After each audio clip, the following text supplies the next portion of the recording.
All right. Everything's go. It is. Hello, everybody. Good day. Hello, Miss Ashley.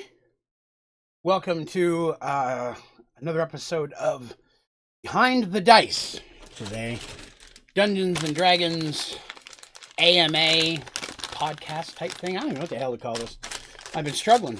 Basically, it's an opportunity for me to just converse with players and DMs and content creators and the community about Dungeons and Dragons and role playing, sharing my experiences, answering questions, bouncing my ideas off you guys, and letting you guys bounce your ideas off of me.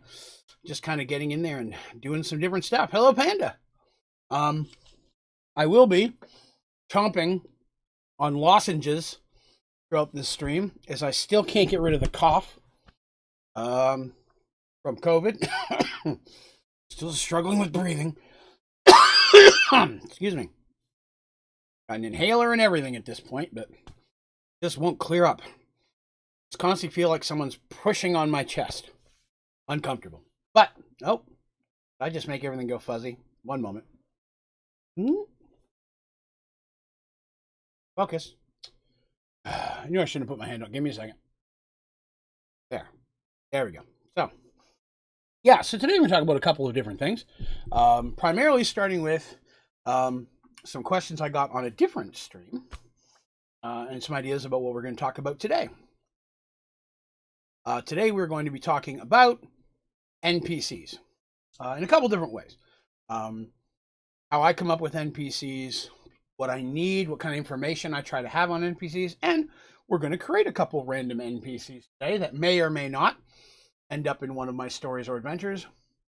But I also thought it would be cool, on a request from someone in the audience, create an NPC or two, and then make that NPC available for other people to use in their own games. For a DM or something like that, or you'd like to run your own game at some point, talking about different ideas for starter adventures, one-shot adventures, and the NPCs you may need to help fill out that world. So if you have a good time today and you're hanging out, I appreciate it. If you wouldn't mind, it'd be awesome. You would click the like button. It does make a huge difference. And if you're new here, be sure to subscribe so that way you can hang out with us often. So, starting adventures and starting NPCs, two things that a lot of times are going to go hand in hand. I'm going to speak a little bit generically about something that I'm working on because it's part of an adventure I'm writing for some friends that may or may not be watching today. So I don't want to give anything out there specific, but the adventure I'm running for my wife and friends right now, I did a couple introductory adventures, some little things to get them used to the system, my DMing style, try to help let them get used to their characters. Allowed me to introduce a couple of NPCs as well.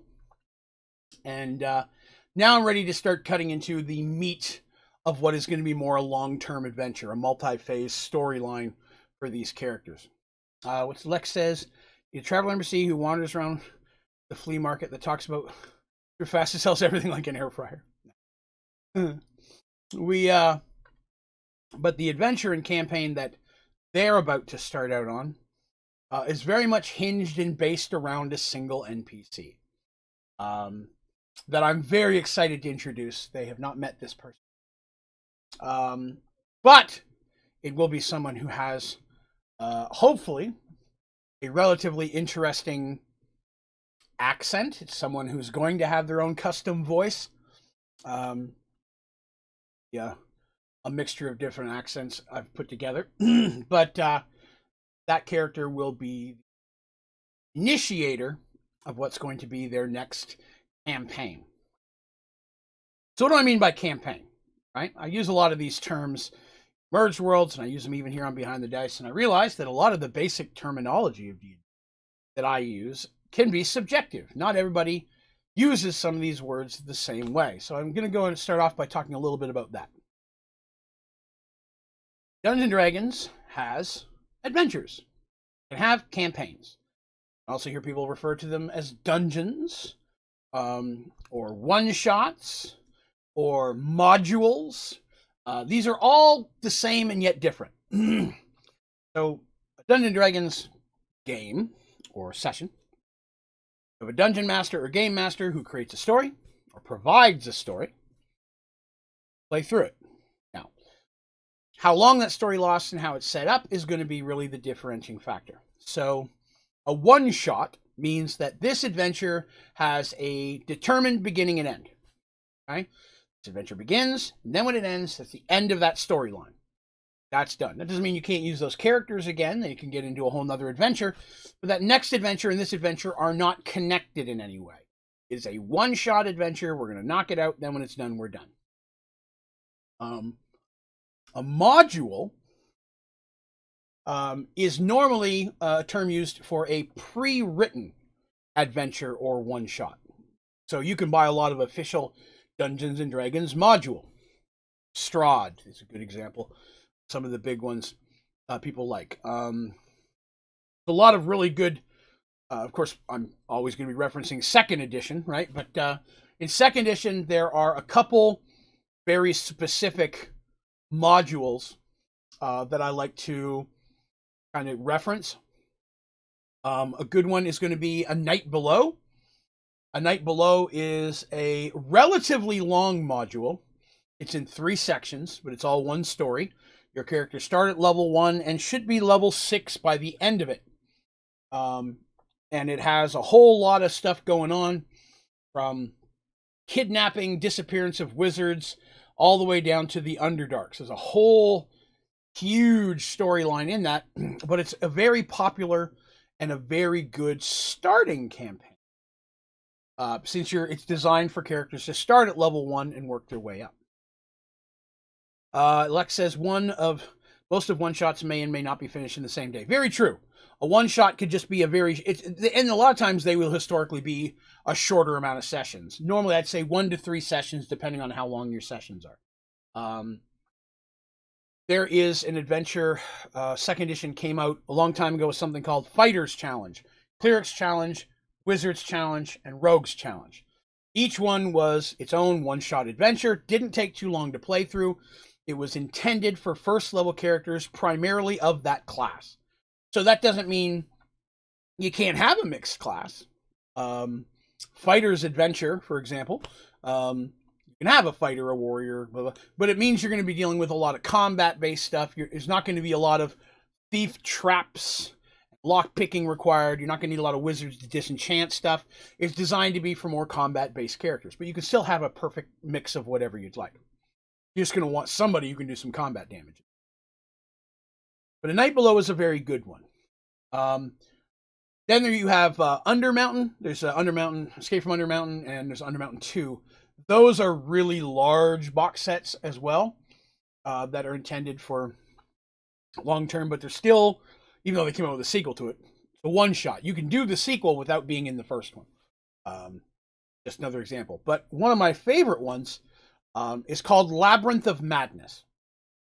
And the Labyrinth of Madness is a it is a one-shot. It's a pre-written module, but it is the most challenging one I've ever come across. Intended for a party of 4 to 5 players, averaging between levels 16 and 20. When I say at one point you go into the Beholder room, I don't say that because there's a room with a Beholder in it. That's the room where the Beholders are. Beholders. Much like the Dragon's room. The Labyrinth of Madness is overwhelmingly crazy. Every room itself is an incredibly challenging puzzle. And every time you complete a puzzle in a room, it will have an effect on one or more of the previous rooms that you've been in.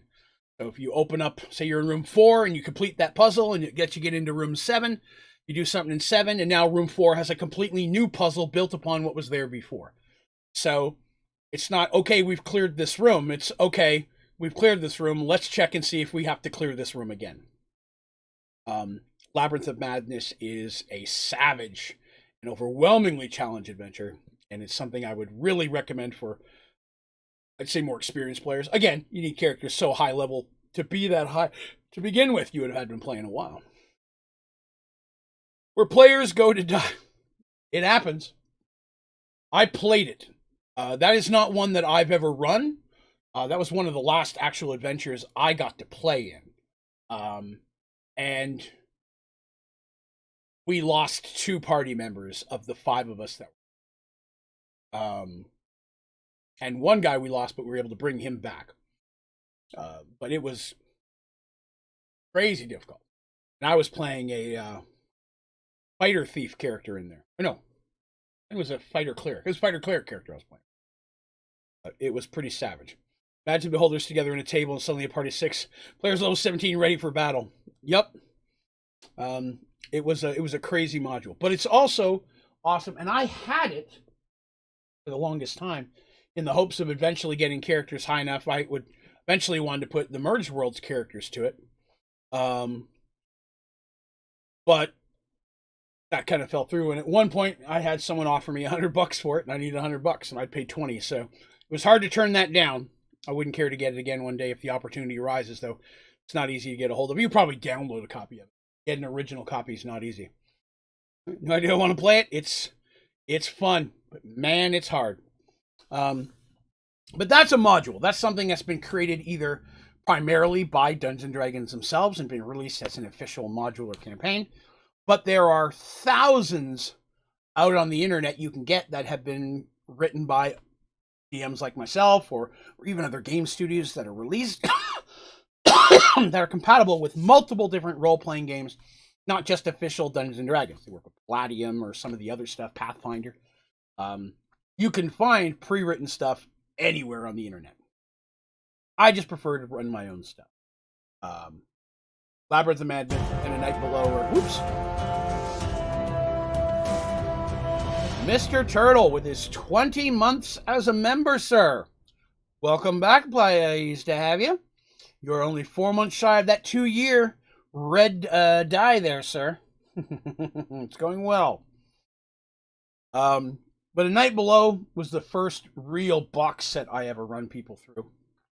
I actually played it first, and I've talked about before where I've seen a deck of many things wipe out a party. That happened to us. At the end of the first phase of A Night Below, the DM gave us a deck of many things, and it wiped the party. There was only one survivor. Everybody else was killed by the deck. The one survivor managed to survive only because they pulled the wish card first. But nobody left. The adventure was over. But it can happen. So again, that's a module. Now, what's the difference between an adventure and a campaign? Well, an adventure is all the things we've talked about. Your character's going on adventure. It normally has a pre-existing beginning and end, right? So, okay, start at this level, you should be done at this level. And that storyline's done, you're finished. What level were you? Level 3. Yeah, it started level 1, and then you finished the third phase, you should be level 6 or 7. It was just the end of the first phase, and that was the item they gave us because they wanted us to play with one, and we all pulled the worst cards possible. But an adventure has normally a beginning and an end. A lot of original Dungeons & Dragons, and even today it's still played this way, but a lot of original Dungeons & Dragons where you had multiple characters, right? Maybe you have a human character that's a warrior. Maybe you got an elven rogue over here. You got a stack of your characters. And then you get together with your DM, and DM's like, all right, I've got an adventure for us.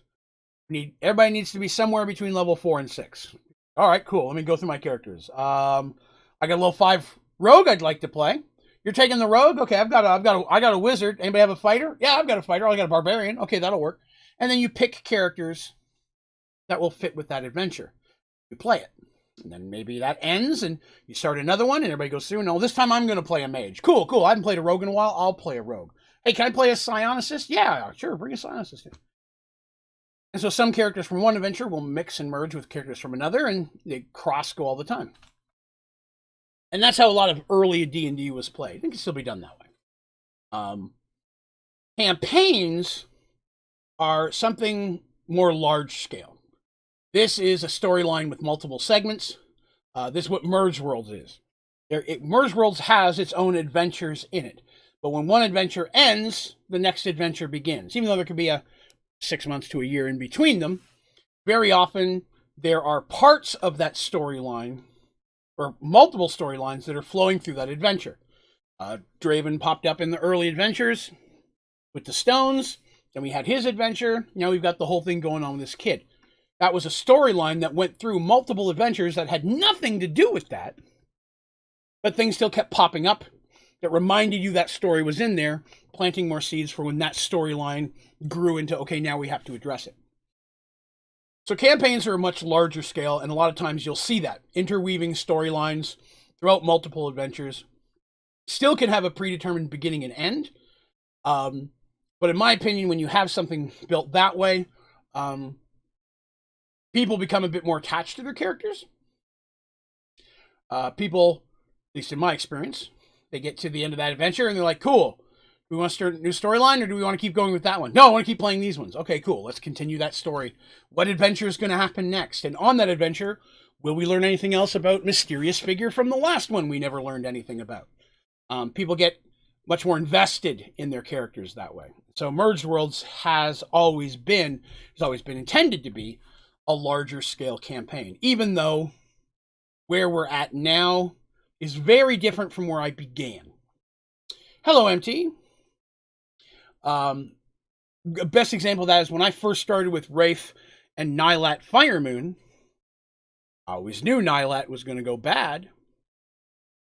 And it was going to become, because I was playing Nylat. He was an NPC played by the DM. He wasn't played by one of the characters. They didn't know that, but he was always meant to be the big villain down the road. But the merge happening as it did, and then creating all of the characters that we now know, Mercy and Artemis in them, I didn't know that. Because when I first had the merge happened, I was still playing with the friends in high school who did Wraith and Taborik and those characters. I hadn't met the people in my own life who end up creating Artemis and Mercy and that down the road, so I had nothing predetermined for them. And so when we started that group of people, like, hey, teach us to play D&D, we want to learn how to play. I'm like, cool, what do you want to roll? We got all these characters: Shadow, Willow, Fig, Zarin, Darsh, Mercy, Artemis, Dandy. Got 8 characters across 4 players for good and bad. There were pros and cons of that. Everybody wanted to play 2 players even though they'd never played before.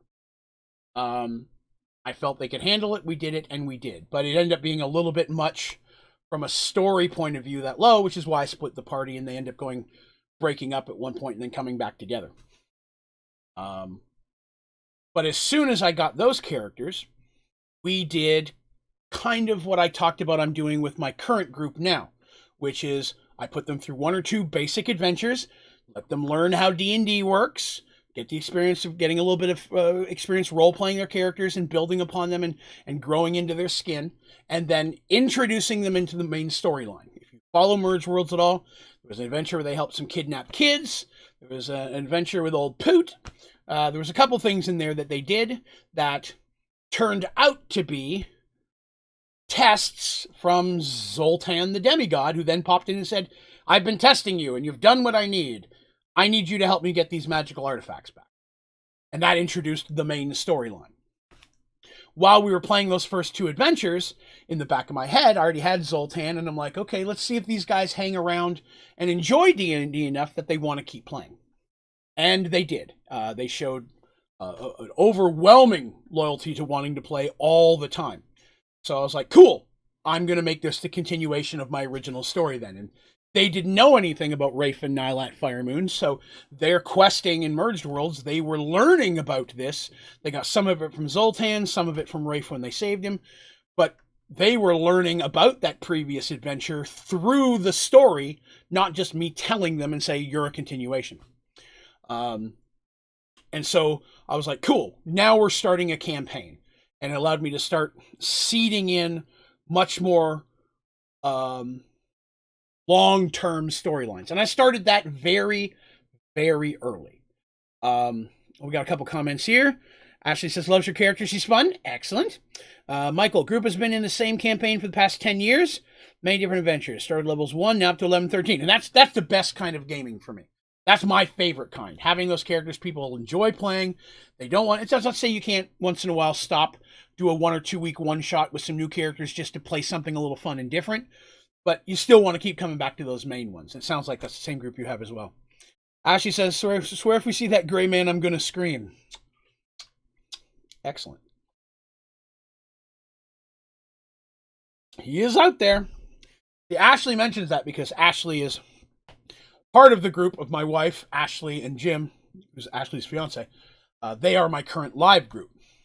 So what they're playing right now is just a couple years after the merge, but still long before the point of Mergedworlds' story right now with Seraph and them. Where they're playing, Seraph, I don't believe, is even born yet in their timeline. And their adventure started in the Kingdom of Darkmoor. So that's where they got to start. They did some little things for the king, did an adventure for him in the surrounding area. Then they determined it was time to go off on their own. They had their own little adventure to kind of introduce them into some more of the way the game works. It also allowed us to convert back to 2nd edition, which almost immediately went better, and I think they enjoyed, based on my experience, of course. And then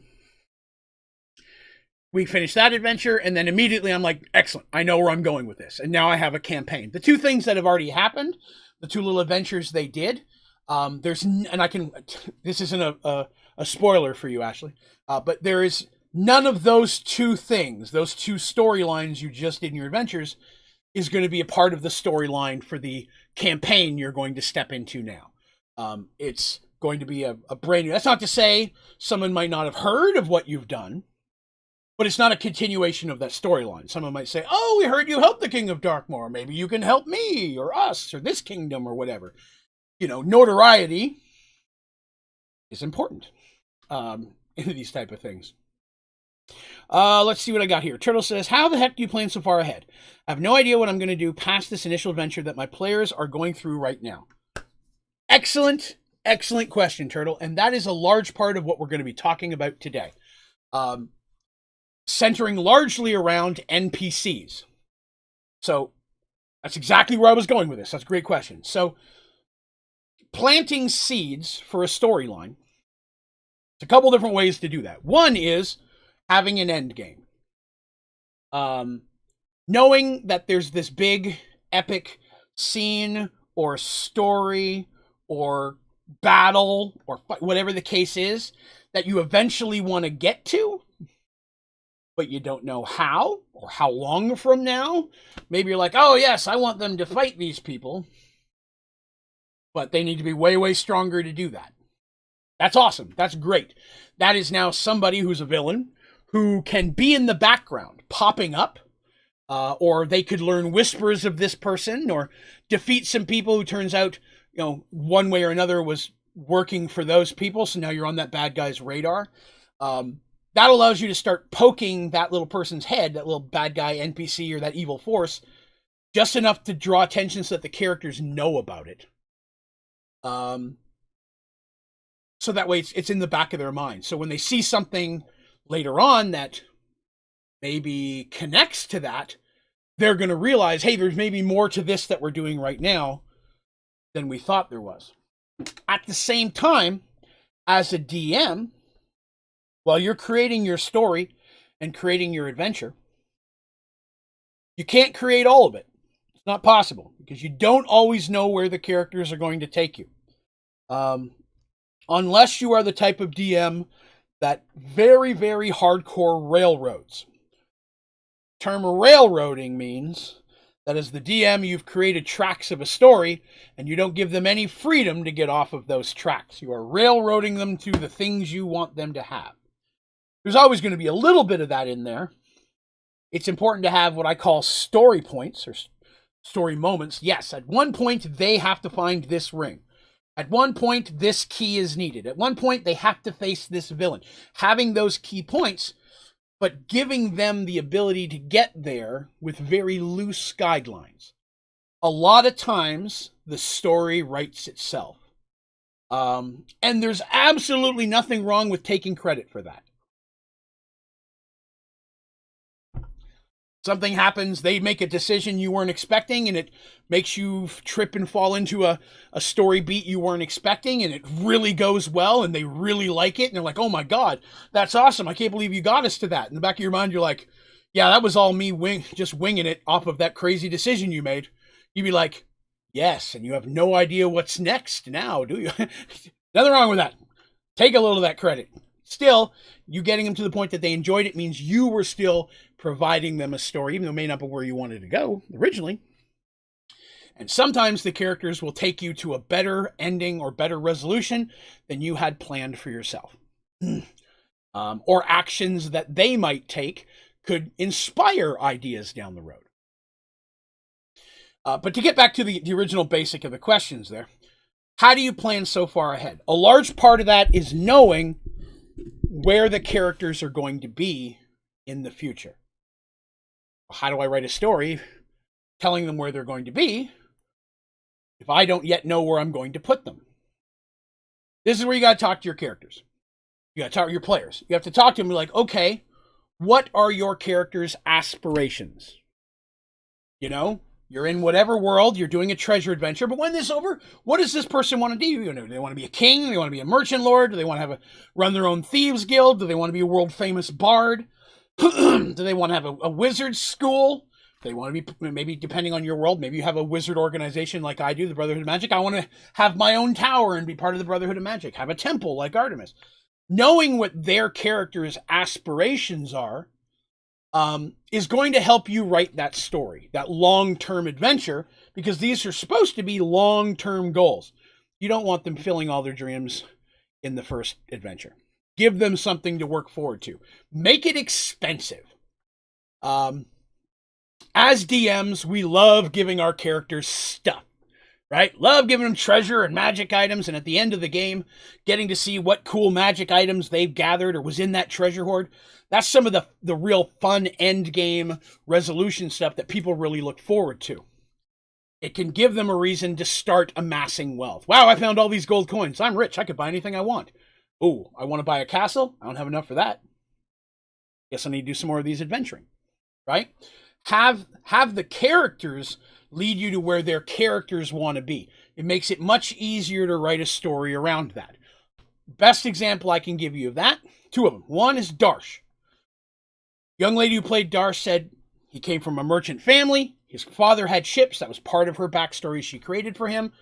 He wants to rebuild that. He wants to rebuild his family bigger and better than they had it. He wants to be basically a merchant lord. He wants ships. Sweet. He wants ships. He needs a home base. So in the back of my head, I'm like, okay, do I have him go and live on Cronear where the Minotaurs are? Which is an option. Or do I give him a place of his own that's more neutral? And that's what led me to create the adventure of them going to those 4 islands that eventually became Darshtopia, where there was a pirate lich hidden underneath, right? They were going to fight that adventure. I created that so they could discover these islands. And without blatantly saying it, hinting to the characters, like looking at how well these are and where they're placed. They're technically outside of anybody's claimed waters, but they're close enough that a good businessman, could really use this as a central trading hub between cities. You know, sparking that out there and letting them think, and then, well, could I keep these islands if I wanted to? Oh, well, let's talk about that. You know, maybe the islands are technically fall in the waters of the kingdom of Arduel. And the king's like, well, you want these islands? I mean, I don't really need them, but at the same time, just giving you land seems strange. I have a quest that if you do this for me, give me this magical item, go save my princess, whatever the case is, you'll find the person who's trying to overthrow my kingdom. Do this, and I will give you those islands. I will not, right off the bat, 100% yours. And now you've got an ally who's probably your closest ally, right? Because it was their lands to begin with. Open that up.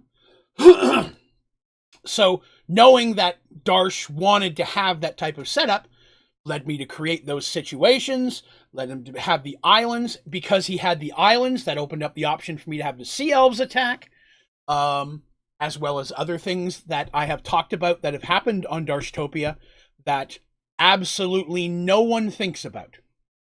I can tell you there are two specific things that I've mentioned in relation to Darshtopia that I've only mentioned like once, maybe twice, and I've never brought them up again. I've never resoluted them. I've hardly talked about them, and they're some of the most important things to the entire future storyline. That'll get you thinking, won't it? But there are seeds that I planted a long time ago that when they finally pop up again, people are like, I remember, and that's going to be very important. But right now, they're not. That's an idea storyline I have ahead of time. The second example of that I would give is Serenity.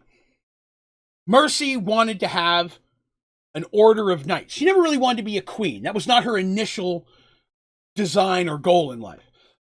She wanted to have a group of knights, a knighthood, much like her father was part of, but one that was less restrictive and was more willing to do whatever it took to help people. Okay, we're fine. We'll work with magic. Knighthood doesn't like magic. They distrust it. But I'm seeing it as a tool that can be used good or bad. I want to find a way to use it for good. Artemis' intention was always to have a temple for the gods. She wanted to have a temple for Tavian. She wanted to have, as an elf who lives a long time, she wanted a big temple. Not because she wanted to be famous. She wanted to help a lot of people. And then those two characters became best friends in the way that they were played by those players. It was very easy for me to link their futures together. Artemis is given a vision. You must go north to these lands that needs help. There's a great evil there. She comes across a temple that's been protected by clerics for years, generations, waiting for the one who will truly develop into this land, who's meant to be given this land, which was Artemis. Artemis has this magical land with magical water underneath. It's extra powerful for healing, and it's surrounded by towns that have been just treated like filth for eons. And now there's an opportunity to help them. Hand in hand with that, her best friend / bodyguard Mercy shows up. She starts getting a gathering of people who are coming to her, who end up becoming her knights. She had Ulrich first. En route there, she got Quan. By the time she got there, she got Seamus, Lars, and Wade. In that one very short adventure period, she had like 4 knights to her group, 4 people that saw her for the type of leader she was. And that was the type of person they wanted to follow. And I mentioned this in a recent adventure, and somebody commented they liked the line that a true follower doesn't decide to be a true follower. Or sorry, a true leader doesn't choose to be a true leader. A true leader becomes one because people decide to follow them. You know what I mean? You don't say, I'm going to be a great leader. It's suddenly you're a leader because people are following you and asking you to lead them. You're then pushed into that situation. You either become a good leader or you don't. That's when you're forced into it. A really, really good leader never chose to be one. And Mercy was put into that spot. She's in Serenity, and right off the bat, going to become Serenity, she pisses off Oromon. She wipes out Oromon's slave trading in that area. I used Oromon, and we all know how big of a story plotline Oromon was and still continues to be in Mergedworlds. That was the seed for that. I'm like, I saw Serenity as a place where she can have her temple, she can have her kingdom, best friends live together, makes it very easy to D&D or DM those adventures, with the assumption that Darsh and Dandy would go off and come back and go off and come back. And when I first started doing that, I had the mental thought that there'd be a lot more Artemis Mercy adventures, just the two of them with NPCs, and a lot of Darsh Dandy adventures with NPCs. That's why Dandy ended up getting a boat, the Miss Dandy line, when Darsh upgraded to the Morgenstern, because I always intended them to do more stuff together. But the way that the characters played them and the way the story fell, it made way more sense for Dandy to very quickly become a part of Serenity. So more often, Darsh came to help his friends. Once in a while, they had to go and help him. And so that changed my story concept. Again, originally I was going to have a split, which worked out well because Darsh and Dandy were different PCs. I had different players, and so did Mercy and Artemis. So I could split them up, and they have a player in each storyline. That's not quite how it worked out. Because again, while I have ideas and I'm planting these seeds, the characters can steer the story, and giving them that wind, giving them that sail, let them lead the boat for a little while, if you will. Very often I found leads me to places I may not have thought of on my own that were better than my original idea. So I entered Oromon because Oromon was meant to be a nemesis for Mercy and Serenity. Oromon was meant to be the exact opposite of Mercy. Hands down. It was supposed to be the exact opposite of what Mercy represented. It is a group that was pro-slavery. Artemis is about saving and freeing people. Or, I'm sorry, Mercy about saving and freeing people. About control, which is not. Mercy, someone who's willing to use magic as a positive tool, versus Ormond, who hates magic and is trying to snuff mages out. Right? Mercy was not originally a follower of the God of Truth. That grew into that through the adventures they went through as she became the nemesis of the Goddess of Lies. That was something that she chose. Hey, at this point, I think I want this is to be my religion. I want to bring this more into a part of my lifestyle. I'm like, sweet, works for me. Definitely makes sense from a story point of view, so I can totally see that. So having an idea of where you want to go, but letting the characters kind of help push where you get there is important, and knowing what they want out of their characters in the long term. That's probably the most important thing that I can give as a recommendation to someone who wants to write a long-term campaign. Talk to your players, even better individually outside the game. Sit down with one of them and say, hey, you're so-and-so. What is it you would like to do? Well, hold on. Got to fix something stupid. I thought I blocked those. Yes, I did not. I will have to fix that. Sorry.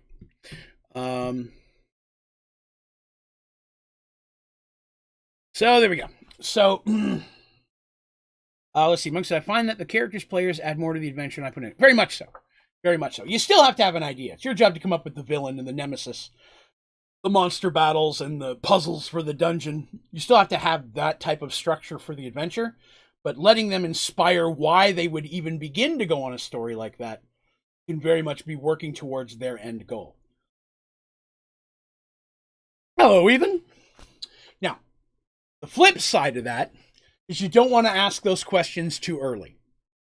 Give them time to make sure that these are characters they genuinely enjoy playing. Like I said, with my group, they did 2 adventures before I started digging into what was going to be their storyline forever. And with my live group now, I just finished 2 unrelated adventures to see if they were enjoying. Because if they'd come to me and they're like, it's been okay and everything, but I'm not really feeling the game. Would you rather just hang out once a week instead? That's fine. We'd end it and so on and so forth. But they genuinely, at least appear to be, enjoying the game. So that means, okay, cool. They've got an idea of where they want to go, what they want to do with it. Now we can start working on that. Give them time to come into their own skin. Because someone could turn out they just really hate playing a mage. They're like, listen, I've always played warriors or rogues, and I love playing warriors and rogues. I rolled a mage because I never tried one. I'm just not feeling it. Anything I can do to maybe make that better, make it easier for you, something we can change up in the way your character works. No, I just don't like the character. Okay, let's re-roll you someone else. Let's get you into this adventure. Let's swap you out with someone. We'll make it reasonably explain why this had to happen. And if we really need a mage, I can always bring an NPC in to fill that hole.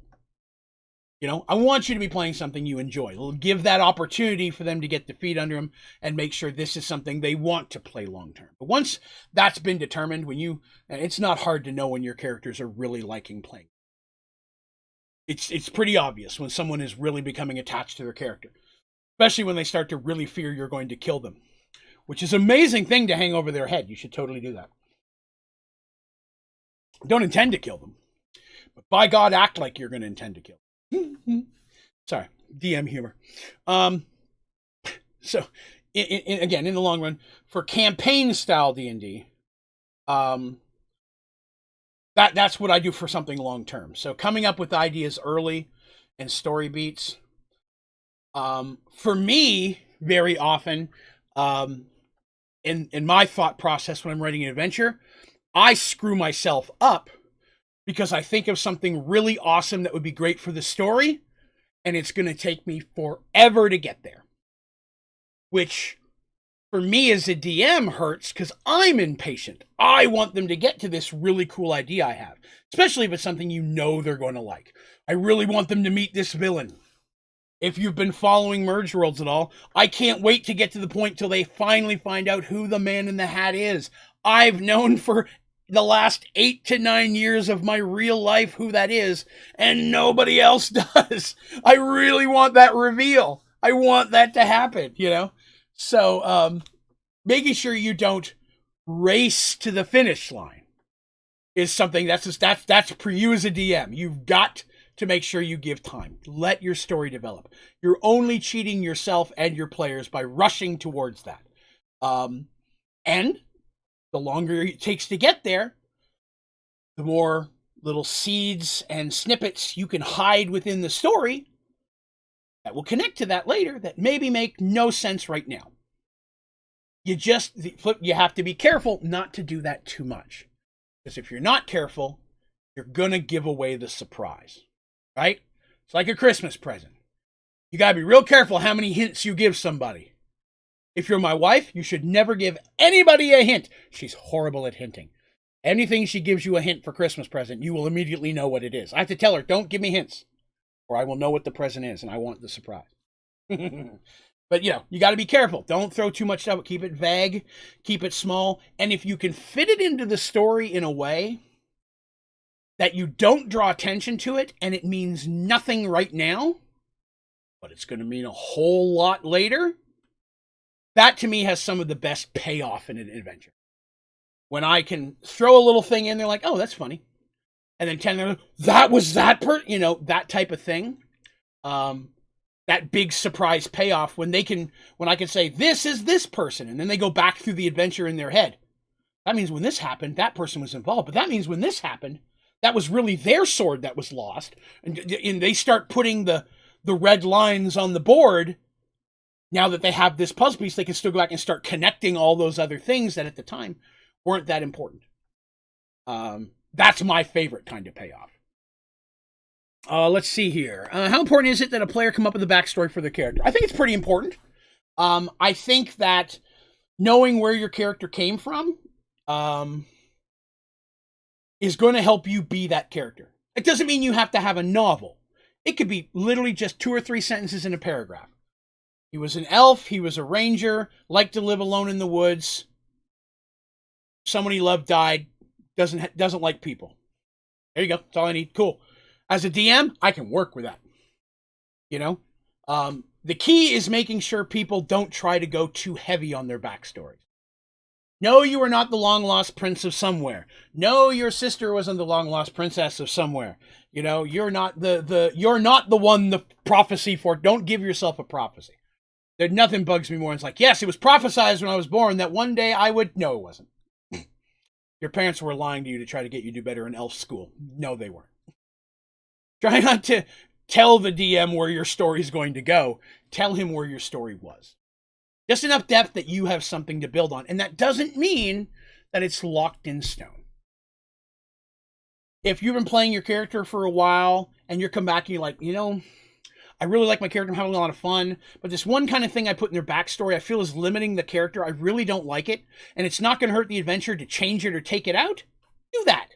I don't care if you go back and want to change something. Basic, don't change. I'm really a dwarf and not an elf. No, that's probably not going to happen. But if you're like, hey, I said that I had a sibling and I really worry about that sibling and I'm searching for that sibling and now it just feels cheesy to me and I don't want to search for the sibling. So can I just be that I'm just looking for my own place in the world? Hell yeah. Let's change that. Let's do that. Or maybe you do an adventure on a boat. Hey, I was an elf, but can I say that, and this wasn't part of my original story, but could I say that I served on the Elven Navy, low-rank person, or my father was a fisherman for an Elven village, and I was on a boat, so I know about boats, and now I want a character to one day have his own ship, like Darsh. This one little adventure in boats really spoke to me, and I'd like to do that with the character. Hell yeah, we can add that in there. That's fine. That's not a problem at all. That's just a little extra motivation, and it gives me a little extra fuel as a DM. So it's good to have some kind of a backstory. It doesn't mean that it can't be changed. It can't be built upon. Okay, we work together so that we're having fun. I'm having fun DMing. You're having fun playing. And the change we make doesn't ruin the game for anyone else. I'm all about it. Let's get in there and flop things around. Turtle Master says, do you ever get better at judging roughly how long a dungeon or story will take? I originally thought they would get through this dungeon in 1 session. 4 sessions later. Oh, yeah. Yeah. That is definitely something you will get better at, especially when you're planning out combat. Combat is sometimes the hardest thing, I think, to judge, because you're like, okay, you're going to fight this thing, and he's got 4 minions. You got to fight each minion first. That fight could take a real long time if your people just don't do what they need to, or they don't know how to fight him, and maybe they're not picking up on some of the clues that you're giving. That can take a little while. Combat, I find, can sometimes be much better to judge. You're like, okay, there's 6 kobolds.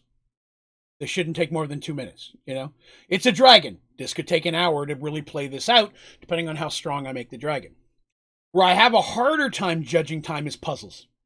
Because I can come up with a dungeon that has 3 puzzles in it and say, these are equal hard. And they knock the first ones out in 5 minutes apiece and spend 3 hours doing the last one. In my mind, I'm writing them. I know the answers while I'm writing the puzzle. So it's hard for me to judge, as someone who doesn't know the answer, how hard is this puzzle really? That's a great spot if you have someone who doesn't play, to just throw ideas at them. Hey, if I said this, this, and this, what would you do? It's good to have a friend you can bounce that off of. But puzzles and things of that nature are harder. Now, for long term, how long is it going to take for the man in the hat to find out who he really is? Don't know. Don't know that. In my mind, I knew how old the kids had to be before that reveal was. That was the important thing to me. The kids had to be a certain age, which had to be relatively soon before they had to go out and live their own lives within a few years of that. But I didn't know how much fun adventures I was going to put between now and then, right? I didn't know if some of the adventures, the short-term adventures, let's give a great example. Here's an example of this.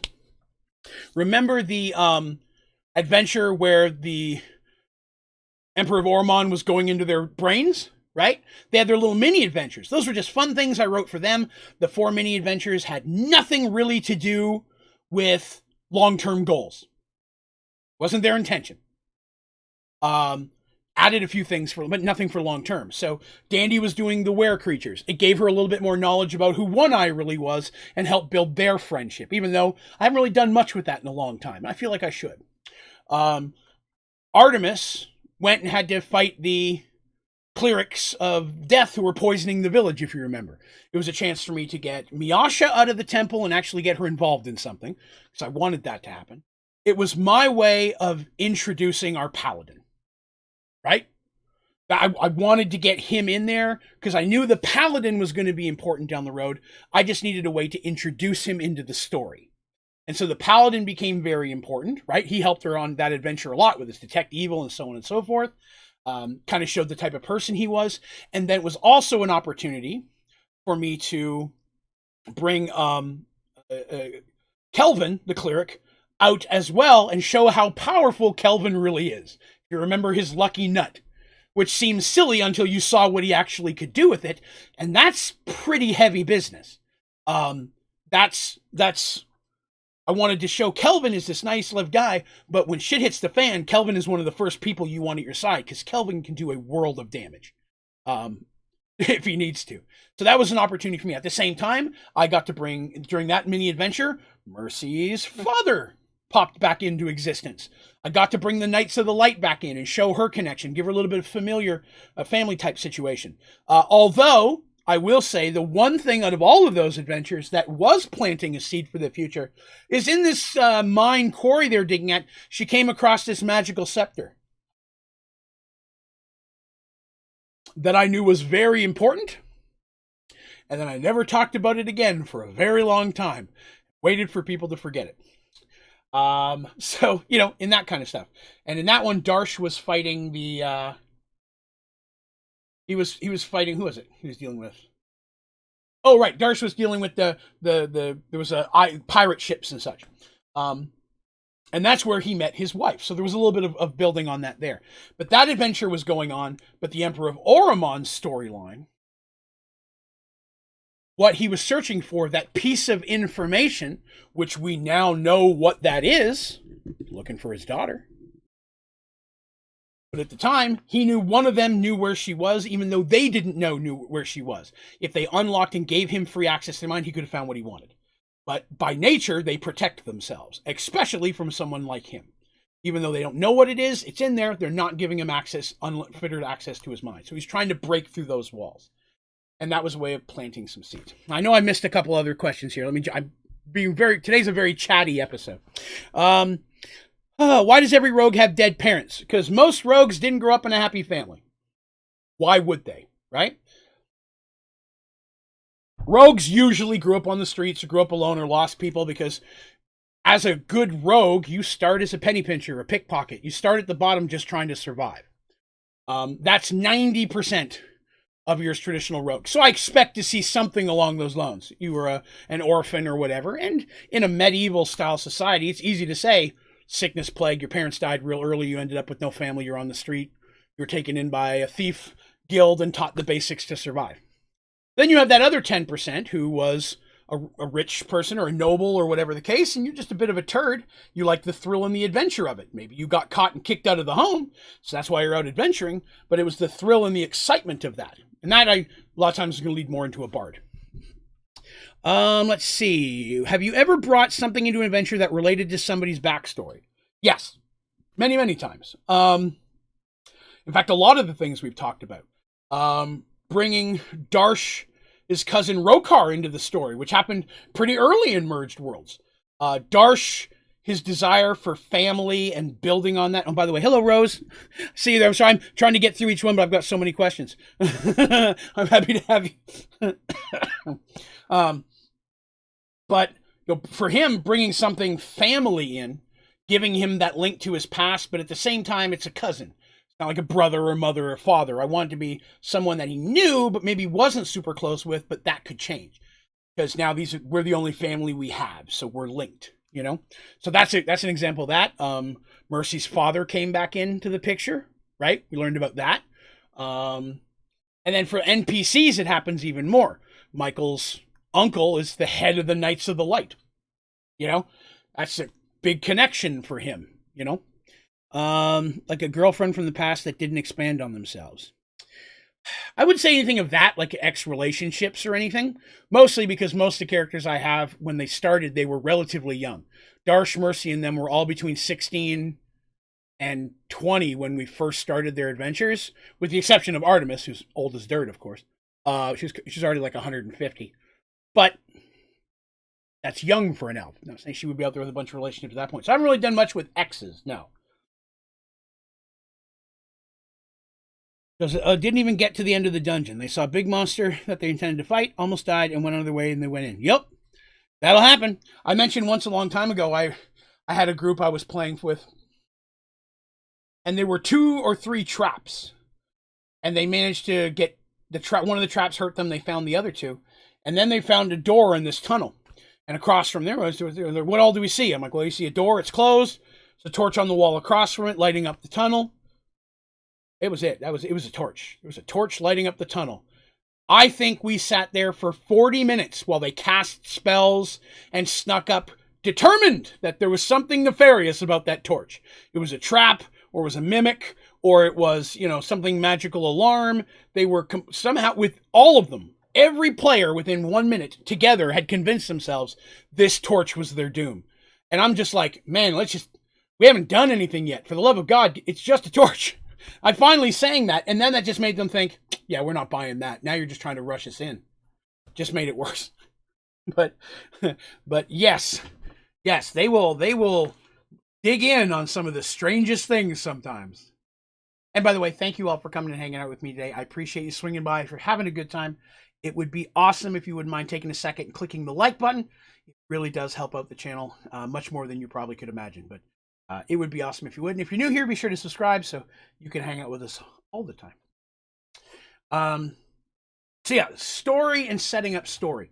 I try, if I have a main storyline in the background, I try to remind the players of it at least once in every adventure, one in some way or another.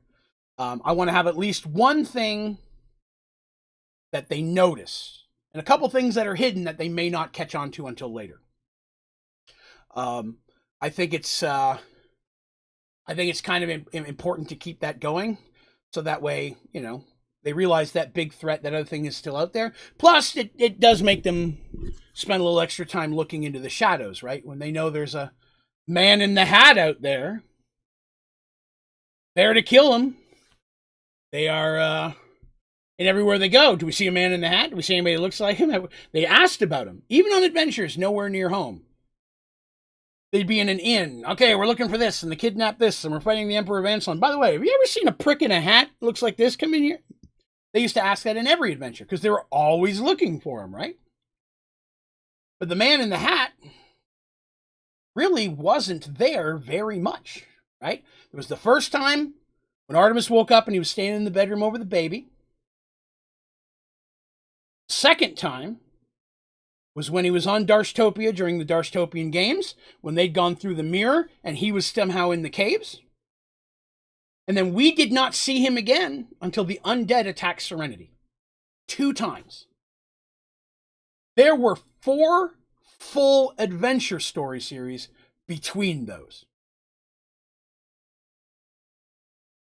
Nothing at all. But were other hints to the same storyline. An example.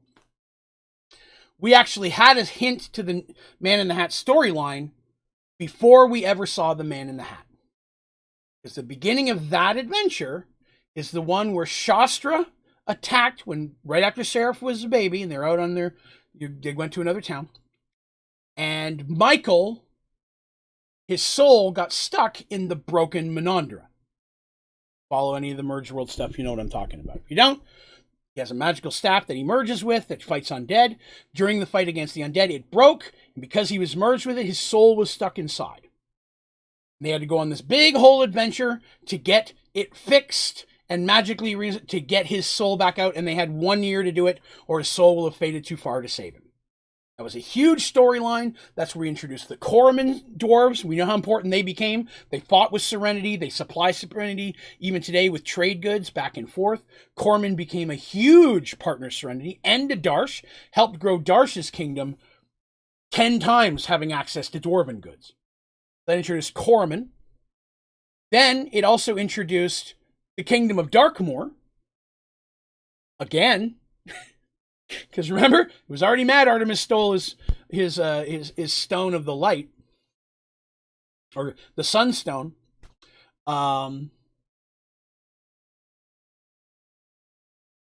have a secret about the sunstone that I've never mentioned in Mergedworlds, because it didn't happen in Mergedworlds, but it has an overwhelming long-term effect on Mergedworlds.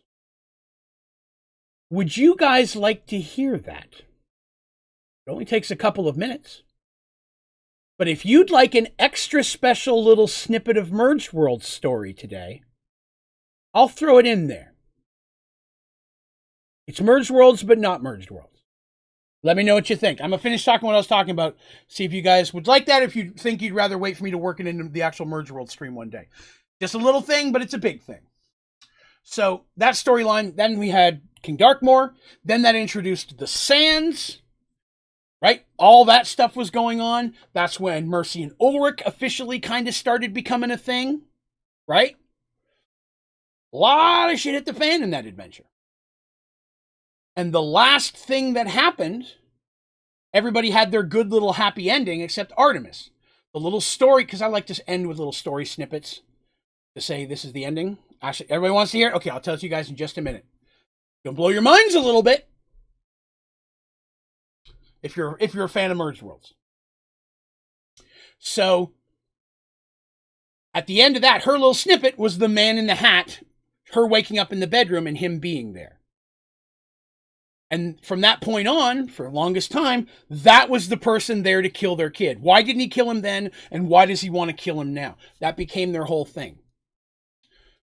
But the very first hint of the Man in the Hat storyline started at the beginning of that adventure when Shastra attacked. Because with her was someone completely cloaked in black who controlled undead. And that is the main nemesis to be in the future of Seraph. And the reason why the Man in the Hat exists in this timeline was to stop that person from screwing with Seraph's path. That man in the shadows there, who controlled the vampires and the skeletons that attacked, that is the son of Nylat Firemoon, and the main villain moving forward. But Nobody remembered that part. No one thought about that man in the shadow. I'm talking about at the time we were playing this. No one asked who he was. No one tried to find out who he was. All they cared about was that man at the hat at the end of the adventure, who really didn't do anything bad, and why he was the worst person they had to fear in their whole lives. But the true villain was introduced at the beginning, very subtly, and he really didn't pop up again. In fact, we didn't see him again until that same battle where the man in the hat popped up when the undead attacked Serenity, because he was the one controlling that, right? And Tevin, our friend, One Hit Tevin, came across him in the woods. And he fled. Because of what Man in the Hat was able to do to his forces to know that. So that was a sneaky... So the Man in the Hat and him showed up in the same adventure section twice, but the Man in the Hat was always the star. I made him out to be that way. So no one focused on that other dude. Only to turn out that was the problem the whole time. That, for me, as a DM, is the fun part. Having a character that I think is really cool, or a storyline, or a tidbit, or a scenario that just draws the characters in, that they literally dwell on it. They'll come back to me the next time we play, and like, all I could think about is, who is this person? And is this who it is? What about this clue here? And they start asking me things that their character would know. I don't care to answer those questions. Your character would know that. I can't answer it. So, hit me up. And that whole time I'm sitting there thinking, you're not asking me about the right guy. Not asking me a single question about who the dude was controlling the undead. That means I did a good job. I switched that focus. What do we know about the Man in the Hat? Wow, Turtle. Because it is a pretty big spoiler, I'm not going to mention it here, Turtle, but I'll tell you what. I will shoot you a message on Discord when this stream is over, giving you just brief synopsis of what happened with him, but it's a pretty huge plot point, and for some folks who may be watching this and are still going through the story, I don't want to blow that. I've been dancing around that as we've been talking about it, without actually saying what happened. For that reason, I will directly message you, okay? So that way you get a bit of a catch-up on that there. But to tell you the little special extra Mergedworlds thing, it's part of another adventure that I did. And that was the adventure of the Kingdom of Darkmoor. Okay? I've never really told a lot of I've just breezed over the basics of the Kingdom of Darkmoor, right? Prince Darkmoor and his best friend, Damon, who was a cleric of the light, were away from home when the merge happened. It took them a while to find their way home. They had to go through those trees, those woods where those fucking tree goblins are that will just slaughter people. Man, did they have a hard time getting through those woods. That was part of their adventure. That's the woods that are south of the Kingdom of Darkmoor that no one goes in, because even he's like, no, they'll kill you. Don't go in there. They managed to make it through, him and Damon, and he had Tinker Torque. You remember Tinker Torque was the gnome general of the Kingdom of Darkmoor. That was actually an NPC I was running for their adventure. A friend of mine named Will was playing those characters, and I was DMing them. It was an adventure I wrote just for him. Will was actually the guy who played Zarin and Fig back in the day. And then later on, him and I just did a little one-shot story for him and I. But we did that, and they finally got through the woods. They get back to the kingdom, and the kingdom's been mostly wiped out. It's completely in disarray. It's been trashed. It turns out bad guys, gnolls and goblins and all that kind of stuff, have kind of taken over the thing. There's no signs of his family. He ends up finding out that his family, what were there, were killed. His family, of course, were wizards that ruled the kingdom benevolently and used their magic to protect people, but they were magic item and artifact specialists. Just like Tobias was, and how Lamia was, right? I haven't said Lamia in a while. She's still out there. But they get back, and they find out there's some evil creature thing trying to get into the vault, which is in the top of the castle, which is almost like a tower castle, wizard's tower. But it's so protected by magic, the thing can't get in. And we end up finding out, in the end, that the thing trying to get in was Draven's brother. Some of this I've told in the past, some of this you may know, some of this you may not. And they were trying to protect it, and he was trying to, there was a lot of them sneaking in to the keep during the day, because a lot of the creatures that were in there, some of them were destroyed by sunlight. Some of the creatures that, because again, it was always based around Daedalus, which was Draven's brother. So the wargs and stuff that he had, the big dog things that died in sunlight, there was a bunch of those. So they had a little bit more freedom to travel during the daytime. And if they could sneak into the temple, they were okay, because the bad guys couldn't get into the small temple either, just because it was hollow ground. So everyone knows, I mean, if you follow Mergedworlds, you know that the reason they were able to drive him off and take back the castle is because they had the Sunstone, which is that stone that a cleric can use, which literally radiates sunlight and is very powerful and can destroy things like vampires and so on and so forth. And while it doesn't destroy Daedalus, it does hurt him and push him away. It affects him that way.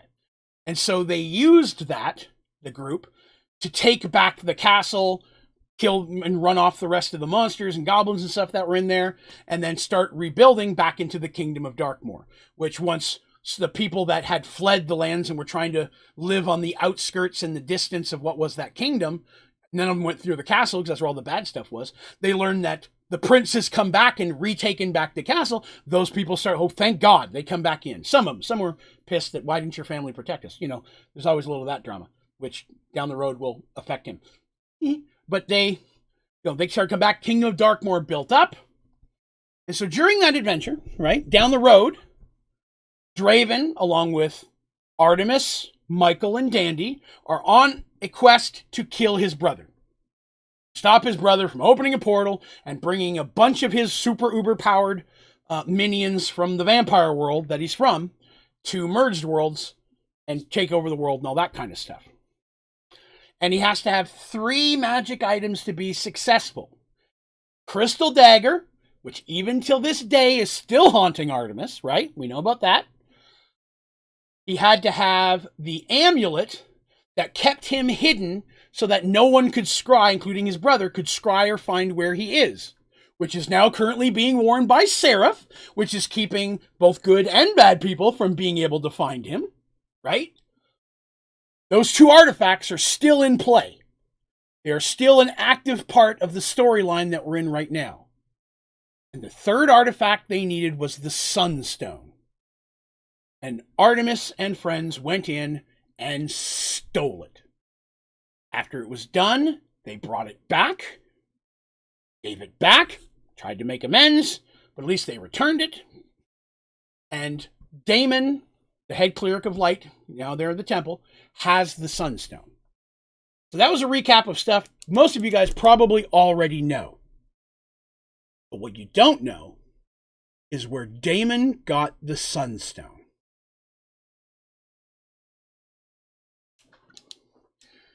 They had snuck into the castle during the day. It was the hardest part to get into, back when the monsters and everything were still there. The keep was so big that a lot of creatures, even the ones that were harmed by sunlight, were perfectly fine inside the castle because it was a huge castle. There's lots of rooms and hallways and darkness areas. They could block up and board up windows that light did come through. They couldn't do all of it because there were some big windows, but there was a lot of it was darkened out. In that main hall, there was glass stairs that kind of spiraled up that go up to the next levels of the tower. It's very pretty. I've always wanted to get someone to draw it out for me.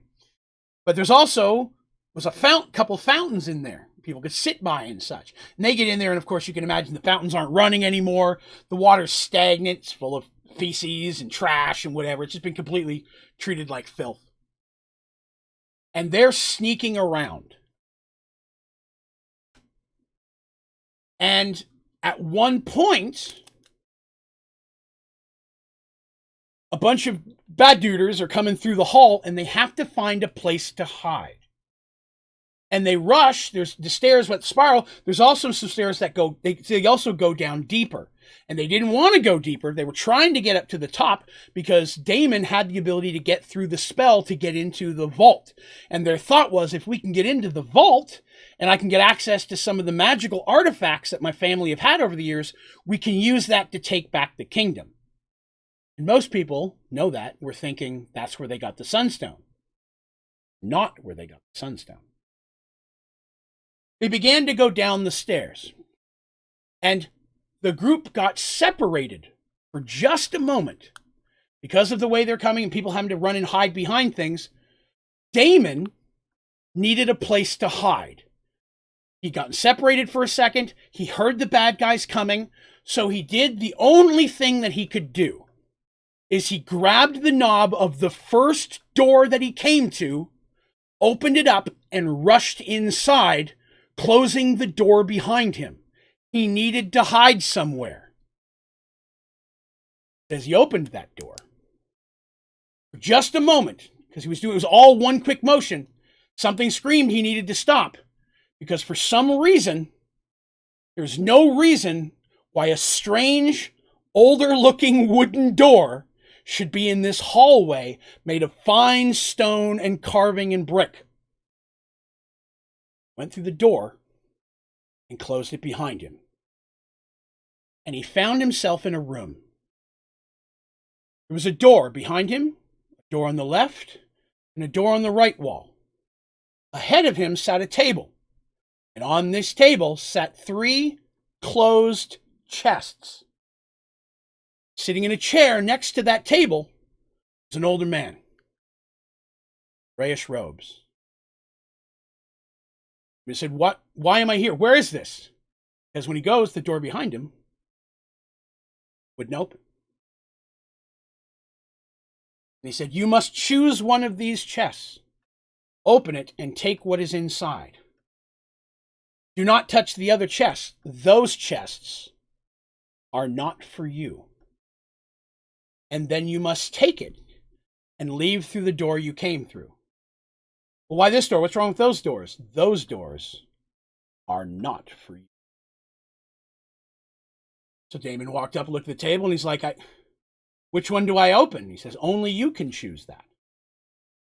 Damon chose the one on the left. And inside was the Sunstone. The old man smiled and nodded, told him to return through the door in which he came in. Damon stopped, and he turned, and he said, who are you? He goes, that is not important. You have what you need. I wish you the best. He walked back out the door and found himself coming out the door of a different section of the castle.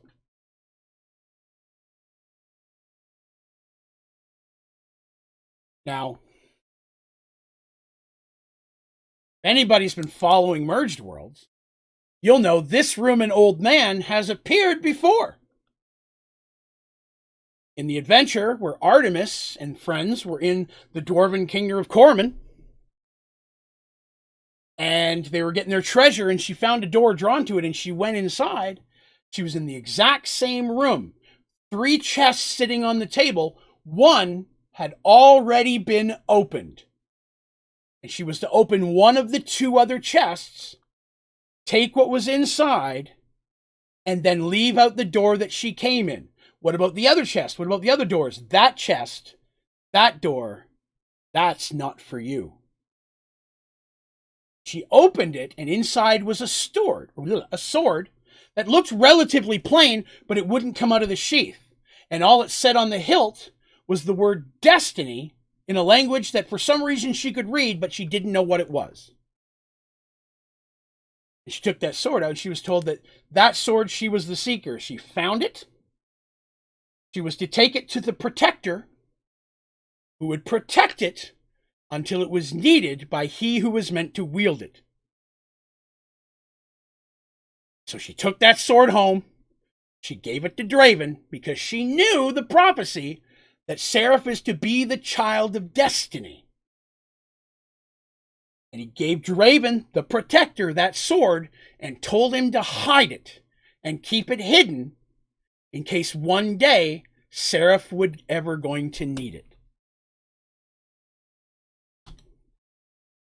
And everybody who listens to Mergedworlds heard that part. But there were questions back then. Well, there's already one open. Why was one open? You don't know. She doesn't know either. That's because she was the second person to walk into that room. But think about it. Crystal Dagger, still in play. Still has the Blood of Draven in it. Is still a threat to Seraph.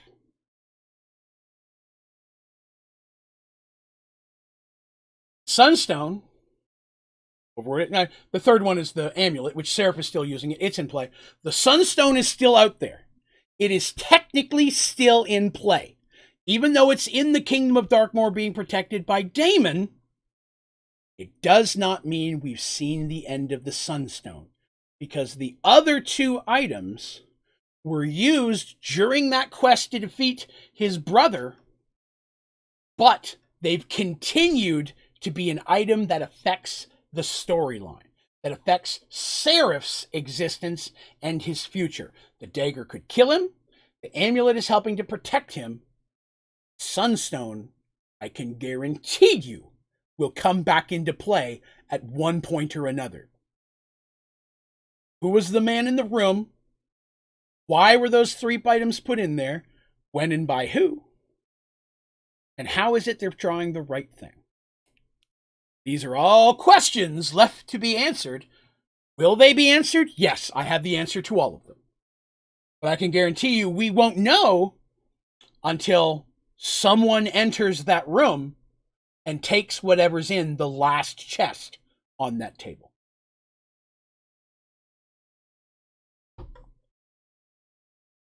Sunstone will have an effect. That sword, the Sword of Destiny, will be part of Seraph's future. 2 things I've told you about, which means whatever the hell is in that third chest probably, most likely, still has something to do with Seraph's path. And potentially the decision he eventually makes that decides everything in Mergedworlds. So, that's a little snippet that even when I put that into that other adventure, I knew this room, when I created it, was intended for Seraph's storyline. Seraph already existed at this point. Baby existed. So when I wrote this other story, I knew eventually Artemis and them were going to come through there and need that Sunstone. I needed that Sunstone in play. At the time, I thought that group's adventure might bleed into Mergedworlds, and that storyline with Daemon and King Darkmoor might become a little bit more active, but then that person fell out of play. The player, things happened, he went his own way, never got to really... So those characters became NPCs, but it was important that I made sure everybody knew about them, right? So when Artemis came through, and then I reintroduced them again when they had to go into the Sands, I've made sure to keep Darkmoor in everybody's mind from time to time, because there were parts of that adventure nobody else knew yet that had a huge effect on the future. And this is the first time I've mentioned it anywhere. Never told that story anywhere. None of the actual players who played Mergedworlds knew about that room. They had no idea that it was the other friend of ours that was actually in there with a character on a completely, relatively unconnected storyline. So, that's an example of how I planted something early, completely unconnected in another group. My original plot was to bring Darkmoor and those characters more into the fold. But because that person dropped out, I had to change that. The story was changed by the actions of the player. I still got to where I needed to be, but not in the way that I completely originally planned. So that kind of touches back to what we touched on at the beginning of this episode. That you have an idea of where you want to get to, have those story beats that you may need to hit, but give the players, or this situation, the living people, just affect their lives, let that affect where the story goes, because very often it'll make it better than you ever planned. And I like that. I like that Darkmoor is now this self-contained kingdom, rivaling Serenity, not quite in size, but more so in power with the stuff he has. And Darkmoor is attracting a lot of powerful allies as well. Tinker Torque is a badass general. He's got his own army at this point.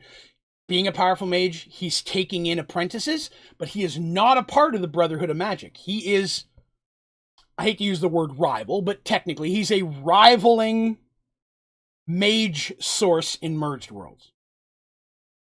There aren't a lot of them. The Brotherhood of Magic is one of only, I'm about to blow some minds here, 3 mage affiliations in the world of Merged Worlds that I've introduced.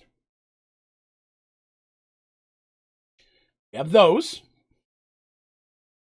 Right? We have the Brotherhood of Magic, which has got a tower in Serenity, and Paxawal, and Ormond. They're all over the place. We know about them. They're allies. They work with us all the time.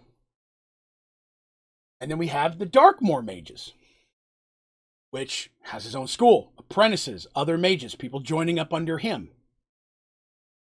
There's a third faction. Here's where I'm a turd again. Because the young lady who was playing Darsh and Artemis, we decided to play a solo adventure because the other young lady who played Mercy and Dandy had gone away for the summer. She'd gone up to Canada. She was marrying a guy that she met up in Canada. She went up to spend the summer with him. We did not have a way set up to play remotely at that time, so we still wanted to play some D&D. We rolled some characters, and she rolled a brother-sister combo, who end up being in this weird little adventure of their own. He was the older brother. He was a ranger. Little sister was a mage, was being trained by a mage who ends up saving them in this small town, gets involved, finds out this mage is one of the key members of the Violet Brotherhood, which in that little snippet of adventure, she found out there's another affiliation out there, the Violet Brotherhood, a secret brotherhood of mages, which is not publicly out there. But we finished, it was more of a one-shot short story. We did that at the end of summer. Other girl comes back, we went right back to regular characters. But the Violet mages are out there. I've never had need nor reason to bring them into the main storyline yet, but in my mind, they exist. They are part of Merged Worlds. They are out there. When I created them, they had specific goals and things that they were working for, or towards and such, and that so far has not conflicted with anything our regular heroes have. Doesn't mean it won't always, but for the time being, those two paths have not yet crossed. They will. So, again, stepping back to the very beginning of all this conversation at the beginning of the stream, one of the things that I mentioned was, when you're creating a story or a campaign and you want something long-term, I very often start with the NPCs.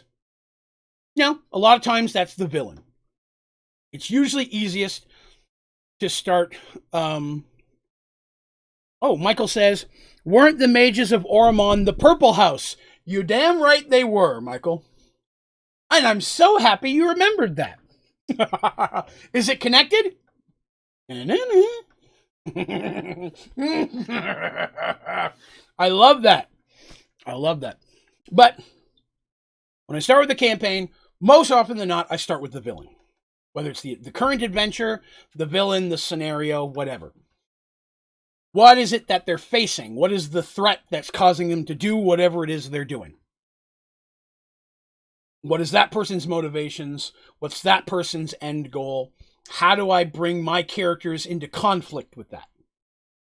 And that's more along the lines of a lot of the mini-stories. I mean, the Emperor of Oromon was an easy one, because he was a continuous one. But when I first created him, he didn't exist. Explain. When I first introduced Oromon, the Emperor wasn't the main villain. There was a turd who was running the slavers group that were doing it on behalf of Oromon. He mentioned on behalf of the Emperor of Oromon, but at the time, I hadn't really fully developed the Emperor yet. I was creating Oromon itself as the villains. But I like that, when I started that, it was the kingdom of Oromon, which stood for everything the opposite of what Mercy stood for.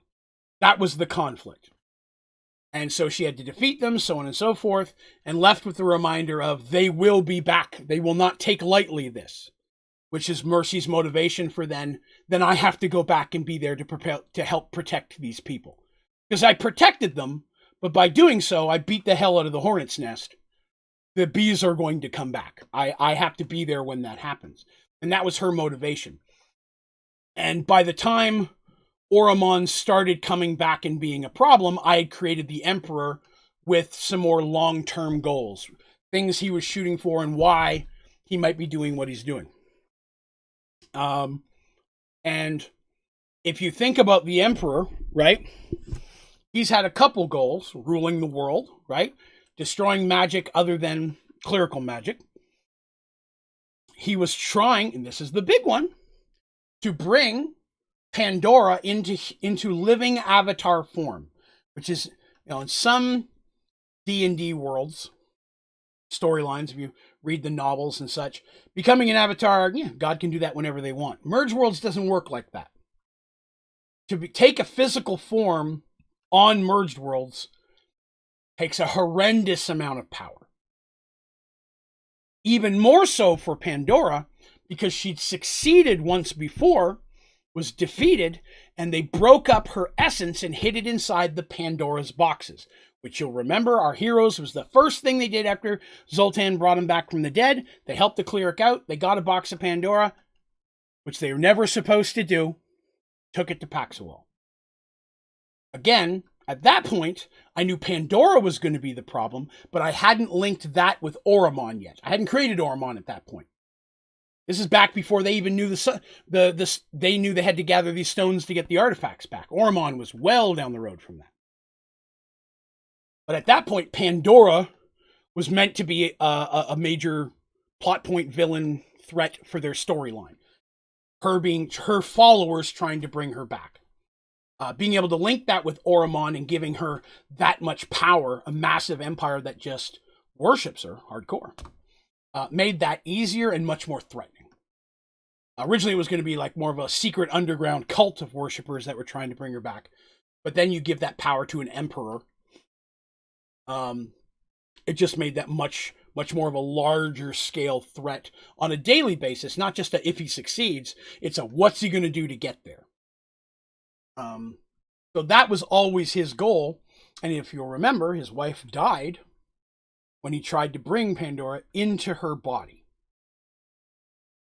And they weren't able to save her. When they killed the Emperor, she had already passed. They did not get to. If I remember correctly. Wait, let me think back. Was she died there? Yes, I think she died. Go back and look at my notes now. It's been so long since I've told that story, but I'm pretty sure she died there. But that's the thing.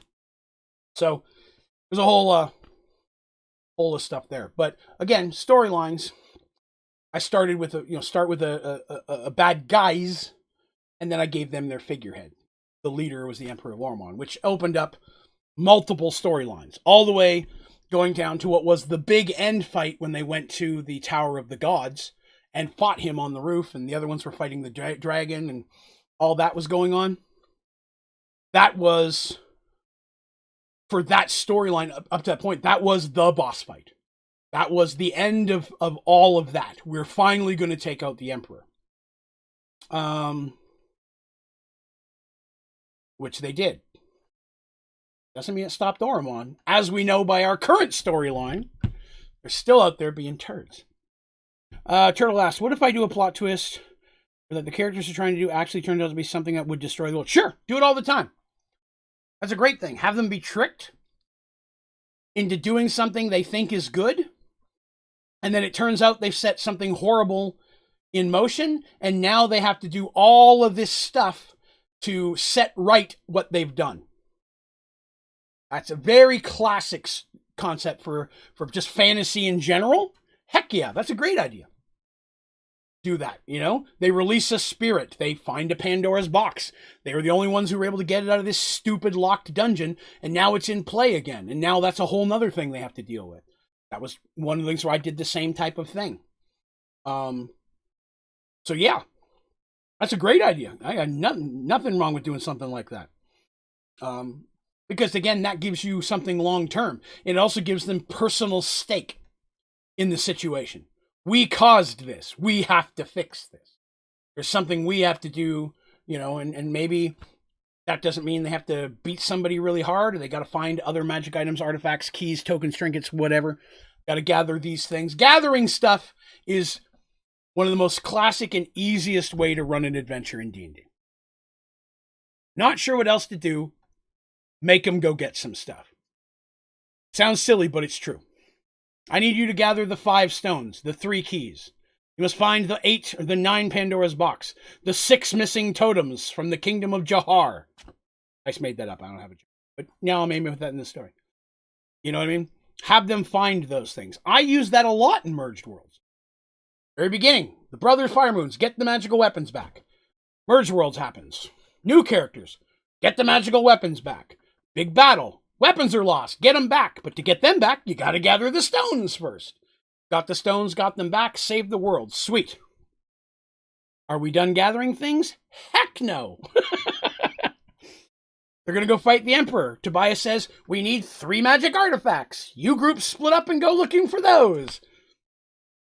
Very, very common and easy way to do an adventure. Give them things. And that's a great way to do a campaign. Because each thing they need to get can be its own complete, relatively long adventure. You've got to go to multiple places on the world. The elves have one. You have to go convince the elves to give it to you. Maybe the elves are going to expect you to do something in exchange for it. One's lost in an ancient temple, which is a dungeon full of undead and traps and such. Okay, cool. We've got to fight our way through that. First, we got to get to the temple. That in itself could be a whole ordeal. So go get the things. Probably one of the more classic D&D storylines I've ever seen. Even in pre-written adventures, in the modules that you buy. We have to defeat the villain. We need these things to do it. We need these 3 artifacts to defeat Daedalus. That was Draven's brother, Very common, use it all the time, highly recommend doing so. And it gives them, I like that as a story plot point, because it gives them attainable and registerable goals. Right? Yeah, we got the first key! Only 3 more to go. We finally got one of the keys. We've achieved something. We defeated the bad guys. We saved this town. We fought the dragon, killed the Manticore, and we've got the first key. Heck yeah. Where's the next one? Nothing motivates moving forward as well as success in the previous one. We've got the first key. Now we have to protect this while trying to get the other 3. There's a lot of stuff in there. Who stole one? What if a good person has it but don't want to give it to you for a reason? That's the whole thing. You attack and fight the good person? Got political or ethical situations. What if it's an allying country and that's an important relic to them? They don't want to give you this key. What if they're a really good kingdom who exist built on a group of protectors, knights or paladins, devoted to keeping this key protected and never letting it falling into hands of anyone who had any of the other keys, because they knew that those keys could end the world if whatever's locked behind whatever those keys open ever gets out. A bunch of that just off the top of my head. So again, yes, 100%.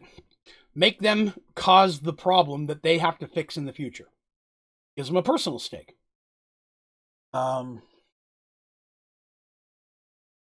I do try to shy away from a couple of the typical things you see in D&D.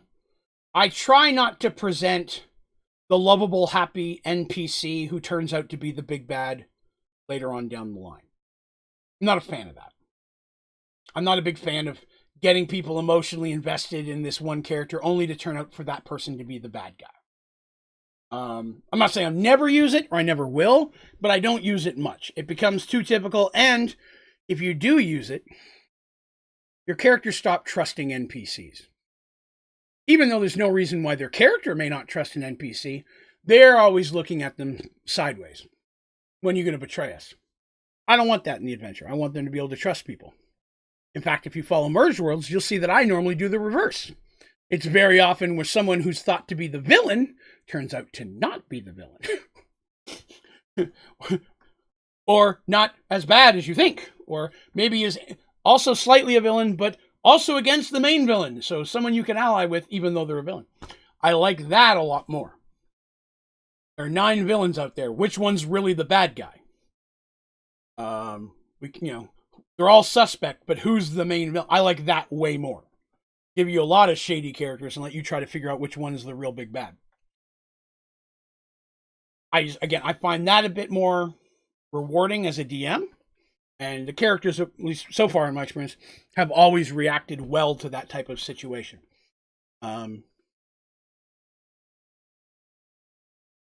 More character, complexity, and realism. Sure. A struggle as a DM, a challenge as a DM, is to be convincing. In every facet of your adventure, do they genuinely feel threatened by what you're doing to them? They should. If they're doing something dangerous, they should feel like there's danger involved. And that's going to happen with both the dungeons you create, the nemesis you design, and the NPCs that they deal with. You want it to feel as real as possible because you want to immerse them into that, right? When Molly comes out with her pie, what a side character, right? A non-important side character. And look how many times Molly has popped up. And though she's never really affected the story in any way, she's been a tried and true NPC that brings a cool little flavor and a good feeling of home to the characters. When they get back to Paxawal and they get to talk to their neighbor Molly, who's been looking after their house, that's a connection that they feel with home. When they move to Serenity, they wanted to bring her there. That was a piece of home. We want you to be here. This is home now. You need to be in home. It was them who introduced, hey, is there a way we can convince Molly to come and move to Serenity? I'm like, go talk to her. We'll role play it. Let's see what happens. I didn't intend on moving her there originally. That was something they wanted to do. But that gave me a love interest for Lucas, which was kind of a cool side thing that wasn't planned.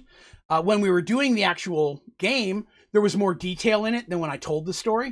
So it's harder to do, some of that, when the actual in full conversation role playing. There were several things that in the playing took longer than in the telling. There was a lot more focus put on the fact that Miasha and Seamus have a son, which they nicknamed Tall Baby. Because Miasha and Seamus are both super tall, even though Miasha's super tall, even compared to Seamus. But they called it Tie Baby. Or, not Tie Baby, Tall Baby. And then Lucas and Molly, they called Pie Love. We go visit Pie Love. What's Pie Love doing this episode? We just returned. How's Pie Love been? That was the type of nicknames they used to give those NPC interactions or characters there that was important to them. We want to know their story. No, they're not on the adventure. They're not warriors. They're not out here swinging swords with us in the adventure. But, what's going on in their day-to-day life? Are they romantic? Are they someone going to have a kid? Have they moved? Did they build a house? What's going on in their lives? Which, of course, opens the door for me to be able to do more with them down the road. Something more important along with the storyline. So, I like that. I like to put as much depth in my NPCs as I can. If I plan on it being an NPC that's going to be there for a while. NPCs who make a cameo that I don't know if I'm going to use them again or not. Not so much. I put a lot of backstory into Zack and Twill. Remember Zack and Twill? Zack was the dragon, Twill was the kender. They were flying around Mergedworlds mapping out this new world. Haven't seen them in a while. They're out there. I put a lot of story into their backstory because I knew that down the road, Zack was going to be my introduction to Dragonaria. And that Twill was actually a cleric of Protovarius, the god dragon. I had a lot there. At first, they just seemed like friends that made maps, right? Seemed like there was maybe a little bit more to them, but not to the scale that I made. So I had a lot of their information already filled out, ready to go. One Eye was a character I knew I was going to use more, so I had a lot of his story. The whole grab that here. Thank you very much, Rowdy Roddy 69, for following over on Twitch.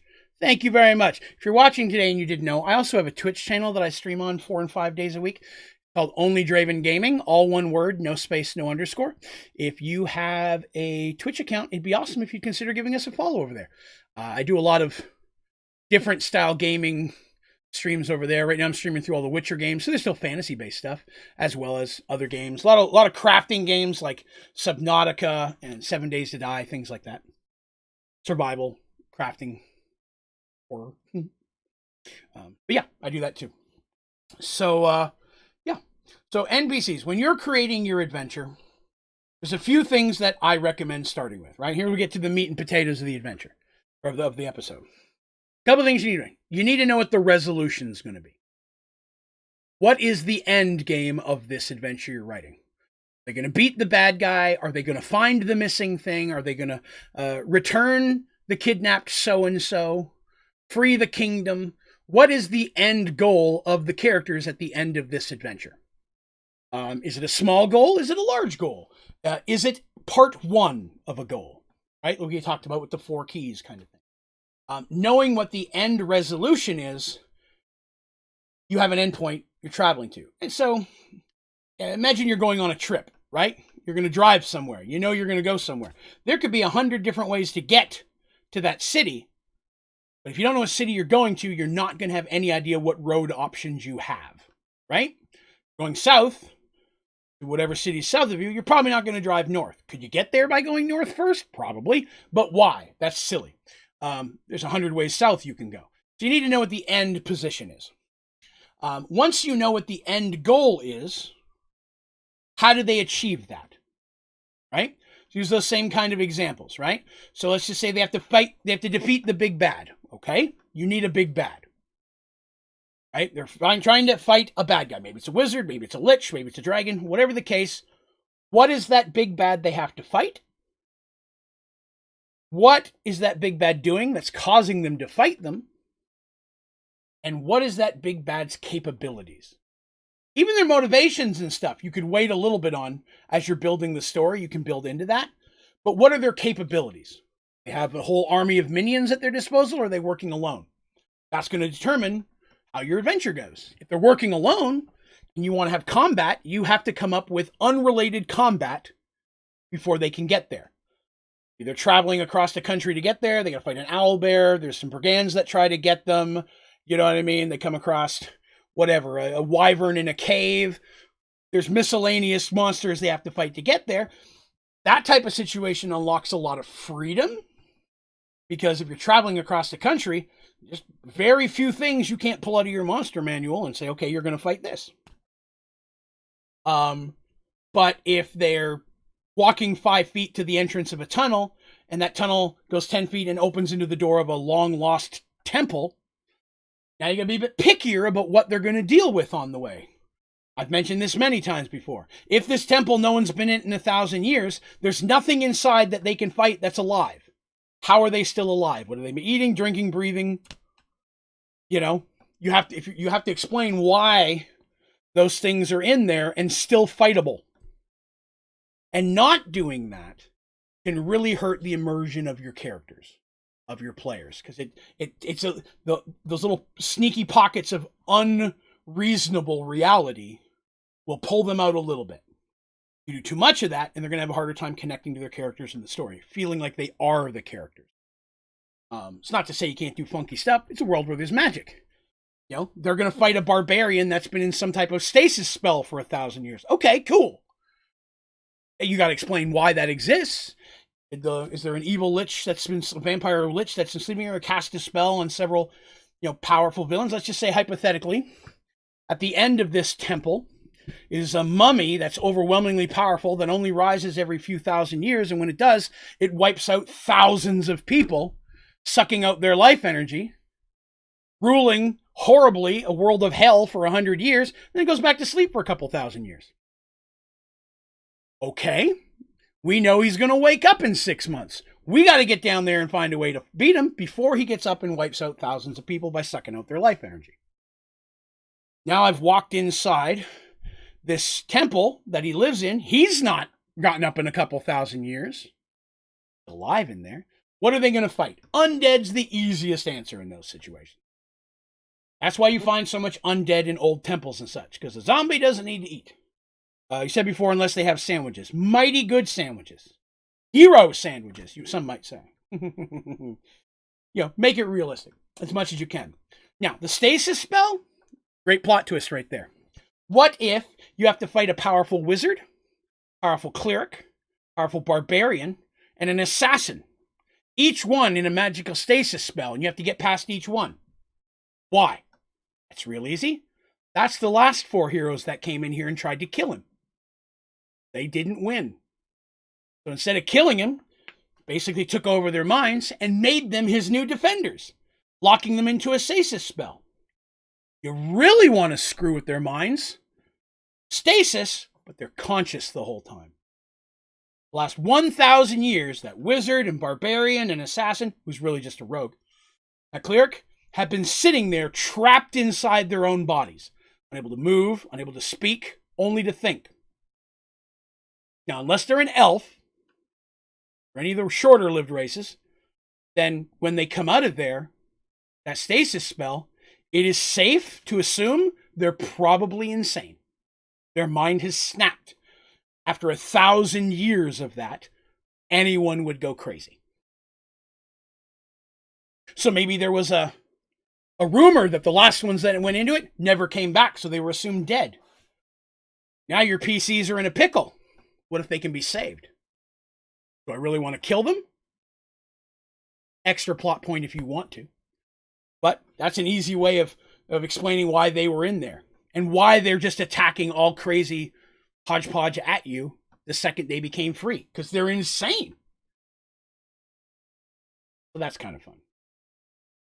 So knowing the terrain, the end big bad goal, and what they have to do to get there is important.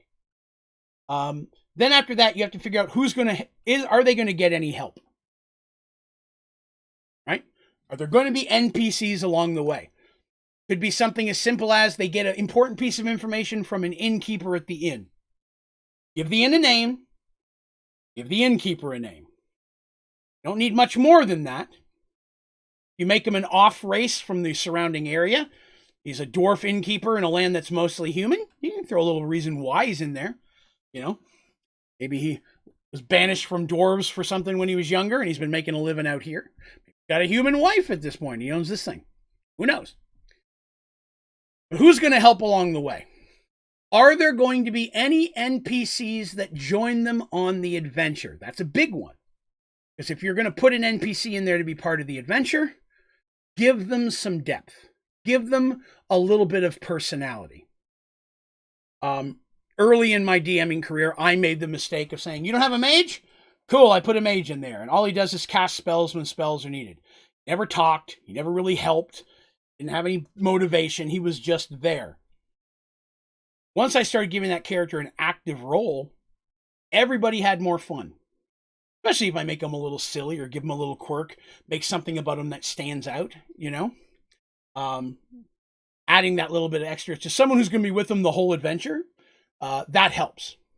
In the adventure I'm running right now for my wife and friends, they just got 2 new characters. They got a dark dwarf rogue and his sister, a dark dwarf mage.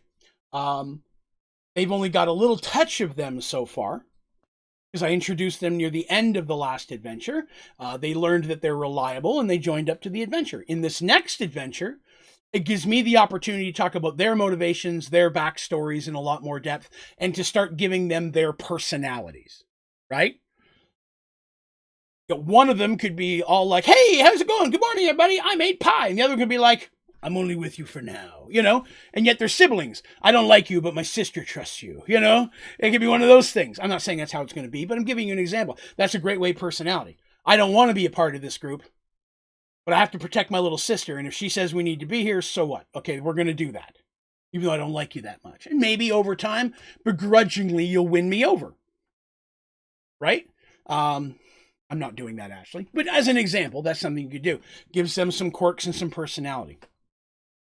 And then, and this is going to sound really strange, because I write adventures backwards. The last thing that I come up with on the adventure is how did the adventure get started? Not everybody does it in the same. These are information you need to have. You don't have to do them backwards like I do. A lot of times I figure out the big bad and how it's going to end first and work my way back to the beginning. Not always. There's exceptions. The next campaign that we're going into is one of the few times that I haven't. This one, there's an NPC I'll be introducing. It's going to be a very driving force for the reason for this campaign. Whether it's a good or bad driving force, they don't know yet. But there's going to be someone important that's going to be part of, not their group, but part of the reason for their doing whatever it is they're going to do. But a lot of times I do that last. I'll be like, okay, here's the bad guy. Cool. How do I get them on this adventure? They happen to be in the town, and the town mayor asks them to do it. Is this something they're a cleric, so the temple said it's really bad, so the cleric's here to come help save the day, so the friends came with them to help them on this mission. What's the motivation to get started, right? And depending on how long you've been DMing those characters or running their story, that can really open a lot of different opportunities. For example, it's a first level one, right? The first time you're really playing them, it's their first adventure kind of thing, or they only done something real small. Then the things I just mentioned are great. So they come across someone who needs help. They come across and notice, please have somebody help this. There's a reward out for it. The mayor tries to hire them. The local temple tries to hire them, whatever the case may be. If they're a character that's been developed a bit more, they got a few levels on them, this group's been running for a little bit more, then maybe this is an opportunity for me to have this entire storyline motivated by one of their backstories. Maybe in one of their backstory, there is a key moment. He struggled to prove himself because his father lost in a duel against a prick when he was a kid or whatever, right? And so now all of a sudden they find out, after growing up and trying to get beyond that in their life, this dude that killed their father in the duel is the main bad guy prick that the town needs your help to get rid of. That's a personal thing right there. That's an extra stake to it. And the other three characters in the group are like, we're going to help you, buddy. Yeah, we've been there since the beginning. And who knows, the next adventure might be my problem and I need your help. So yeah, let's go take care of this. Right? So you get to the point where you can start, that's again, knowing their motivations and where they came from and where they want to go allows you to bring that little extra piece in the puzzle, make it personal for them. Doesn't mean they were a prince or a king. Father was killed by a duel. Great, one of my favorite examples of that, Princess Bride. Inigo Montoya, right? He's part of the group. He's just doing his own thing. And then he finds out this six-fingered prick is the one causing all the problems. Hell yeah, I'm going to take this job because I'm still technically a pirate and I want the money. But yes, I'm going to go find this and kill these guys. Friends, will you come with me? 4 thumbs up. Yes. Let's go, six-fingered man. That's a great example of a person who's there when all of a sudden something personal pulled them back in. Inigo Montoya wasn't a king. Wasn't a professional sword maker. His father was pretty talented. But he trained for years and eventually gave up on it. And then suddenly, dude's back in the picture again. Yanked that guy right. At that point, yes, there's nothing in the world I won't do to complete that mission. Easy way to pull it in. Got some questions here. Jack Does Disney. How you doing, Jack? I ain't seen you in a while. Look at you rocking that 2-year dice. I love that. Not to hijack what you want to talk about, but how do you fully determine how to grade dice rolls? Obviously, a 20 can make their action amazing, and a 1 can make misery. And how do you judge 2 through 19? Excellent question. I love that. I was having issues yesterday determining how I should interpret different rolls. I love that. That's phenomenal. Okay. So, it's going to be a case-by-case basis, obviously. It's going to be determined by what they're trying to do. If it's combat-based, right? We'll start with that one because that's normally 9 times out of 10 when you're rolling dice and rolling a 20. I'm doing a combat roll and I get a critical hit. DMs can do this differently. I have critical hit dice. If you roll a 20, you get to roll this extra 6-sided dice, and whatever it lands on is the effect. Double damage, triple damage, sever limbs, stun, knockout, or kill. That's the 6 sides of it. So that's the 20. How that's going to be determined, if it's a regular combat, they roll it. Whenever that happens, I work that in. for a regular mob, not a boss mob.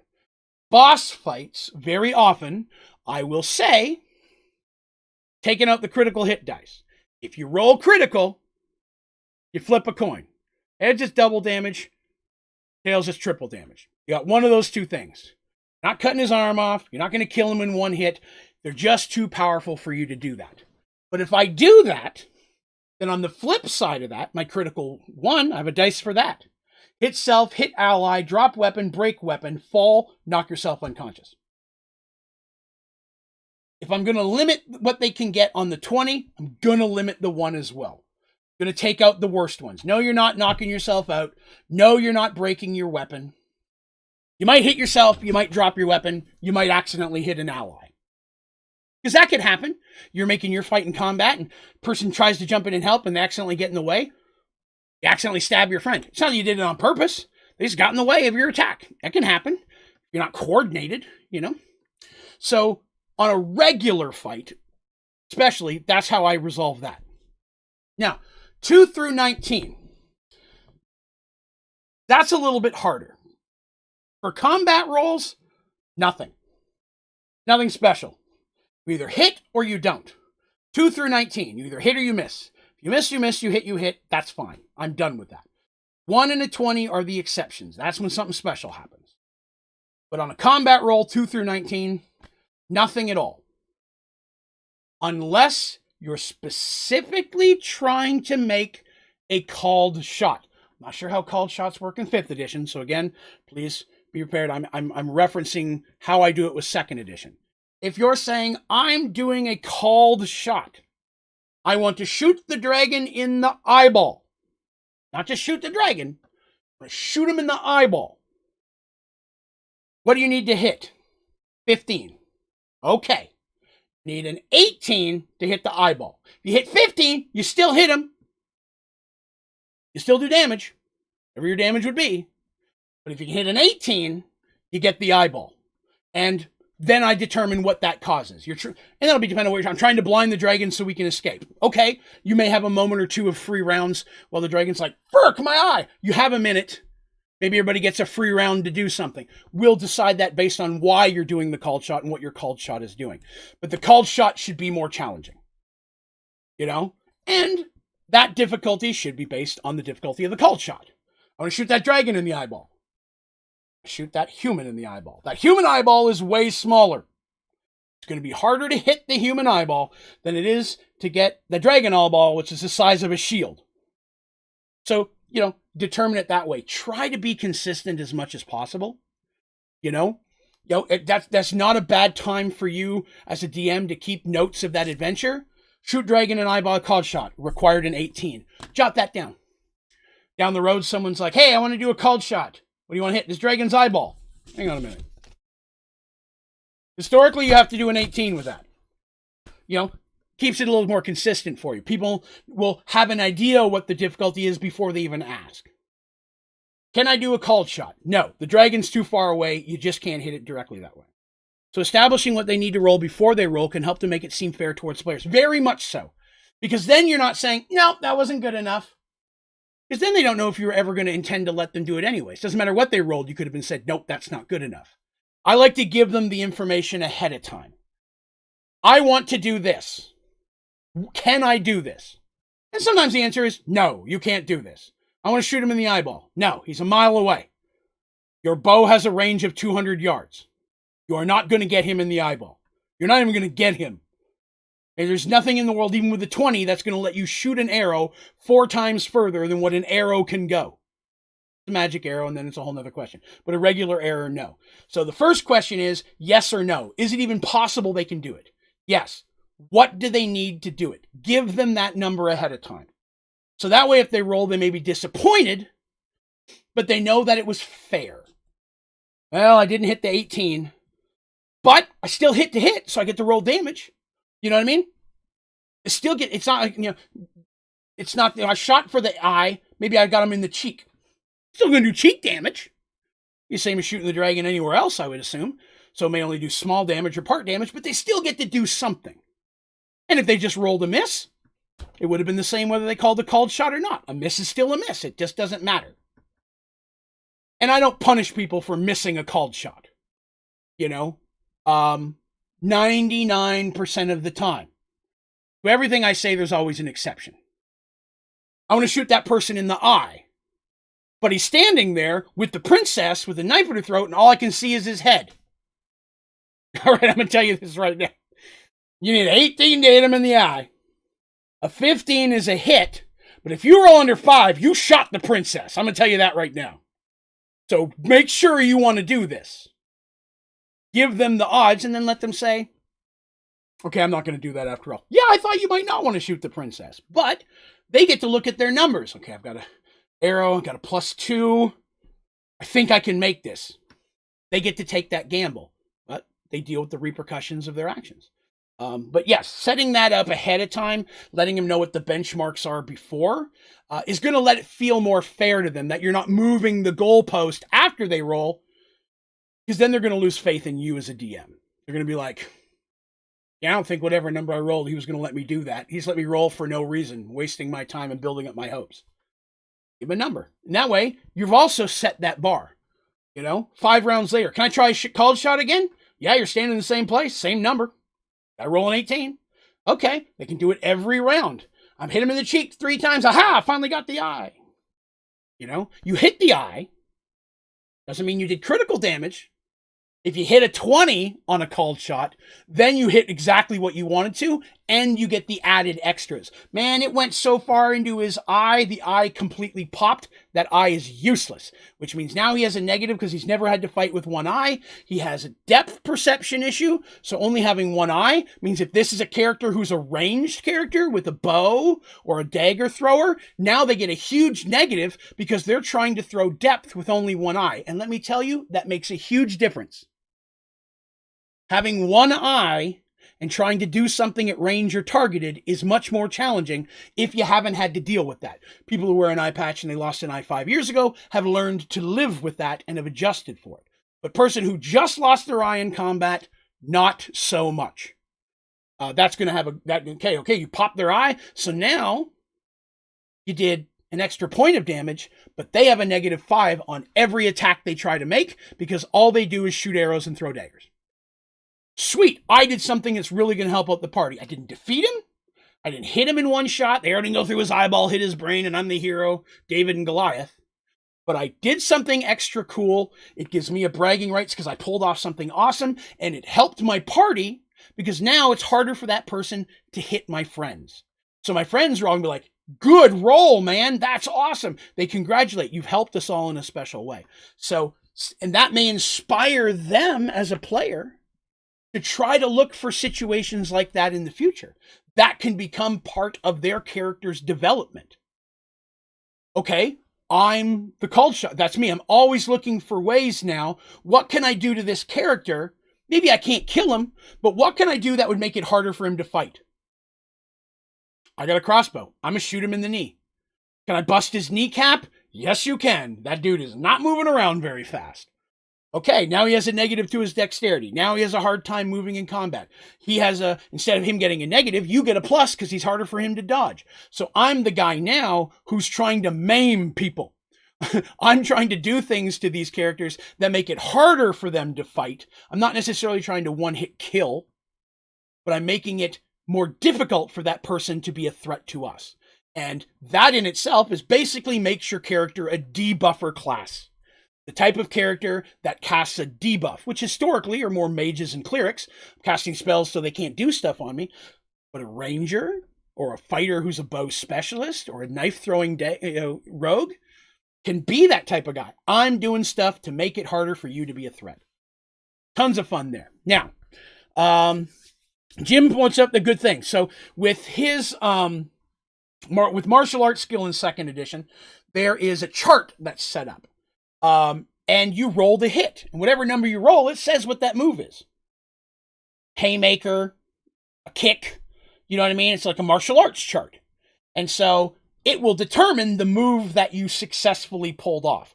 Because, if you're fighting melee in your martial arts game, you're doing block, kick, block, kick, block, and then that punch is the one that gets through. What did I roll? 15? Cool. I got a haymaker, right under the chin, dude hit the ground. There's wrestling chart that works the same way, a brawling type kind of thing, where the number that you roll determines how much damage you do and what percentage chance there was that knocks that person out. Same with the martial arts thing. So it's like a 15 could have a higher percentage of knocking someone out than a 19. It doesn't do as much damage, but it has a higher percentage chance of knocking them out. So there's perks to that. So what you roll, even if you hit, still doesn't, just hitting doesn't guarantee I get to roll a dice. Martial arts, normally you do a specific amount of damage based on whichever one you've got. And so that can be a lot of fun when you've got that, because even I don't know which kick I'm trying to get through. Doesn't mean you can't say you're trying to do something specific, and then we work that out together. If you're like, hey, I specifically want to try to knock this guy out with this punch. Okay. Basically calling that a called shot. If you hit, normally, say you needed a 12 to hit, right? You want to do that special thing, you have to get 18 or above. So if you hit 18 or above, you did that thing. Anything under between 15 and 18 is still a hit, but as the DM, I get to choose how much damage you do because you didn't quite pull off what you wanted. Tell them all that up front. That's how we'll do this. Okay, cool. I'm going to go for it. Roll your dice. You know, these are what would be involved with trying to do it. Do you want to risk it? Because in real life, right, you're standing on the roof of a building, there's another roof. I'm going to try to jump over to that roof. In the 1 second it takes for you to decide whether you're going to jump over to the roof, in your head, okay, it's that far away, the wind's blowing kind of hard, I only have this much room to run. You're calculating your chances of successfully doing this even before you try. And sometimes you may like, yeah, man, my chances are a 1% chance making this. I'm not going to do it after all. That's a real life thing we all do. Really quickly, am I going to make it? Can I pull this off, mate? It's not going to work. I'm going to run this way instead. Like you're doing the same thing with your character. This is how hard it is. This you'd have to roll. Yeah, that's too much. I'm just going to do this instead. Okay, cool. That all happened in 1 second in his brain to determine whether he wanted to try to do that or not. Just by asking doesn't mean they have to be locked into it. Well, you mentioned it. Now you're stuck. I've seen DMs do that. PCs have always reacted poorly to that. Let them have the choice. Tell them what their chances are. Let them decide if they want to do it. Now, all that was combat-based. Now, when it comes to ability checks, very different answer to the same question. And again, I always like to state, I'm coming at this from a second edition point of view. Okay? So second edition, whatever your ability is, score, rolling under that is a success. Every time. So I want to make a dexterity check. I want to try to do something that involves dexterity. Okay. Roll under your dexterity. Did you succeed? Yes, you did it. That's for any normal thing. I know that in 5th edition, it's all like the DM has to calculate what the chances of you doing this and that, and then you get your dexterity bonus and this and that. 2nd edition is much more simplified. I want to do something that I should averagely have a good chance of doing. Make your dexterity check. I want to do something extraordinary. All right, now we got to move the bar a little bit. What is your dexterity? 15. Okay. You need a 17. It's a little bit more harder. You know what I mean? Whatever. Or sorry, 15 would be the other way around. It's 15. I do it. Yeah, 17 because that would be harder. 17. You got to get that. So you give them. You move that bar a little bit, and you also have the chance of it is inhumanly possible for you to do this. It is almost always a player who will say, "Well, there's always a chance." DMs are not the ones to say that normally. Well, there's always a chance I can do it. No, dumbass, there is not always a chance you can do it. I'm going to try to jump up to that airplane I see in the clouds. No, you will not. I don't care what the hell you roll. You are not jumping up to the airplane up in the clouds. Some things you just cannot do. It is impossible. And I will say that. You cannot do that. What would you like to do instead? Yeah, but why can't? Because I said so. You cannot do that. And that's one of those very basic rules that I lay down with any group that I ever play with. And Jim and Smashley can account to this. Rule number 1, I am God. Creating this, I am literally the role of God. When I determine something, that's the determination. There has to be someone whose word is final. Coincidentally enough, that does not always have to be your DM. In some groups I've played with, we've historically chosen the person who's the most experienced. If I'm a new DM and one of my players has been DMing for 20 years, there's nothing wrong with saying, man, would you allow that? What would you say about that? Nah, I think that's outside the realm of capability. Okay, cool. I'm agreeing with them at this point. There's nothing wrong with asking for help from someone who's a little bit more experienced, especially if you're a newer DM. Please reach out to people. Hell, text me. If I can, I'll answer. Whatever you need there. But for an average thing, there's a chance of success. I'm going to try to jump up and grab the top of this fence. It's a little bit higher than a normal person could do. There's a chance if I can get a big enough run, maybe I can. Maybe my character's extra fast. Maybe I can get a better leap. Okay, there's a tiny chance you can do it. Here's the number you have to roll. Give it to them up front. Give them the stats the same way. But there's nothing wrong with saying, no, you cannot do this. At the same time, be open to the chance that there's no way they can fail. What in the world does that mean? I want to bend over and pick up my knife. Right? Roll a check. Why? It's my knife. Nothing's attacking me. I'm just going to bend over and pick it up. Don't make them roll for stupid things. It's just silly. It's a waste of time. Now, sometimes, taking that back, for hilarity purposes, if you're just being silly and the group's in the mood and it's all going well, I think I told you guys I had a dagger of earth bolt, magic item I made. If I stab it in the ground, everyone in a 20-foot radius gets 5d6 worth of electricity damage. Whoever's holding the handle is immune. So I just have to stab it into the ground. And we were just being silly, and they're like, roll the hit, and I kept missing. And so I'm like, every time I'd slam the ground, my hand would twist. And it was just silly. I'm just swinging. And I was a kender, and we were being crazy about it. And that was just all in good fun. That's okay. But in a serious moment, be like, hey, I'm going to get on my knees and stab this dagger in the ground. It's dirt. And it's rained recently. Okay, you stick your dagger in the ground. I'm not going to make you roll for that. That's silly. It's a stone floor? Well, you're not really going to get it in deep enough. No, you can't. Maybe you can. It's cobblestone. You might be able to break it. Here's what you got to roll. That is cement. You are not putting that dagger through the cement. You have no chance of doing that. You can make those calls.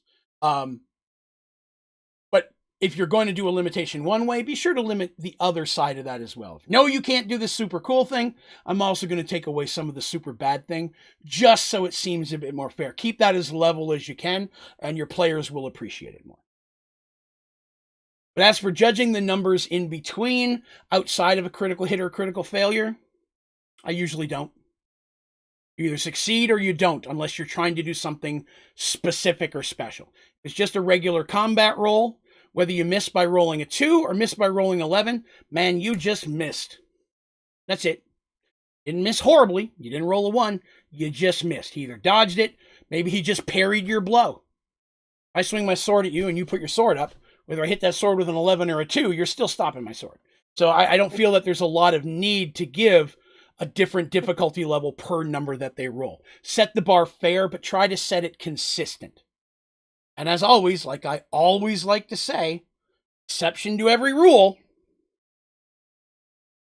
One of the other rules I set up at the very beginning of playing with D&D characters, brand new groups, whatever, I say, rule number 1, I'm a god. Rule number 2, sometimes you're just not going to be able to do something, and no, I'm not going to tell you why.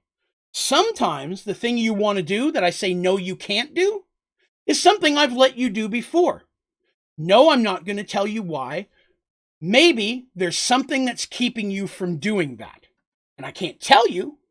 That's giving away a story point. But the fact that you can't is a hint that something's going on. I want to stab this thing into the dirt. You can't. Why not? Can't tell you. I start looking around for a wizard. Does anybody look like they're casting a spell? That's a great way to draw them in. Yeah, you see a guy in the crowd moving his fingers. That son of a bitch. I go after him. You know, maybe there's someone out there who's literally casting something that's keeping you from doing something you want to do.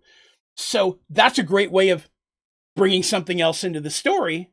without being specific as to why they can't. You may have a wizard in the crowd that's casting a spell that's limiting their abilities. They have to figure that out. You just tell them that they can't do it. But try to have a way that they have a chance of figuring out why. Now, sometimes they may have picked up a magic item that's cursed. That's not letting them do something they want, but they don't know it's cursed. That's a favorite one of mine. I try to jump up on this ledge. You fail. I didn't roll. It doesn't matter. You fail. My ability says I can jump that high. Yeah, but you can't right now. Well, all right. Is there somebody in the crowd wiggling their fingers? No. Do I see anything? Then they start checking. What's different? What's happened? Why can't I jump like I used to? You know what I mean? This is one of those situations where you get to build onto that. You know, they cast Identify, but it showed up as a good ring. It's a ring of warmth, but really, it's a ring of negative dexterity. And now anytime they try to do dexterity skills, they're just auto-failing anything that would be considered even slightly difficult. You know, a character who's very dexterous would notice immediately, why can't I do the things I want to do? That's a great plot point. Make them think. Make them figure out what that limitation is. I yell at so-and-so next to me. I tell them to jump and do it. Yeah, they successfully did it. Okay, well okay, so whatever's going on is affecting just me and not all of us. These are clues. This is them figuring out what's going on. Okay, we're alone. There's nobody casting a spell. I have the wizard come over. Can you cast Detect Magic on me? Did somebody cast a spell on me? Am I cursed? What's going on? No. When was the last time I successfully did a jump? Before you beat the dragon. What happened when we beat the dragon? You got that ring. Take the ring off. Okay. I try to jump. You jump successfully. Ring! Cursed ring! Process of elimination, right? I'm telling you something that I've actually done in an adventure. That has happened. And so, you know, at the end when they figure it out, they're like, oh, that's why. They're not mad about it. It was fun getting there. Another question. Starting up to you, but you need this information. Little Debbie is releasing ice cream flavors of all their treats. Really? I'm interested to try that. I got a box of Hosted Iced Vanilla Zingers today. I had them for the first time a couple days ago. They were very tasty. A Zinger is like a Twinkie, but better. It's like the Twinkie cake with the cream, but some better icing on top. It's like a Twinkie Plus. Sorry for going off on a tangent there. Fat food stuff's important. I know, Jack, that was a really long answer to the questions you were asking there. So hopefully I didn't go off on too much of a tirade. But that was a great question and opened up a door for a lot of stuff. And there's even more I could go into on that. As a DM, whenever you're making that determination, is the first thing I would recommend is look at what you're about to say and say, is this fair? If it's fair and people realize it's fair, you're going to be okay.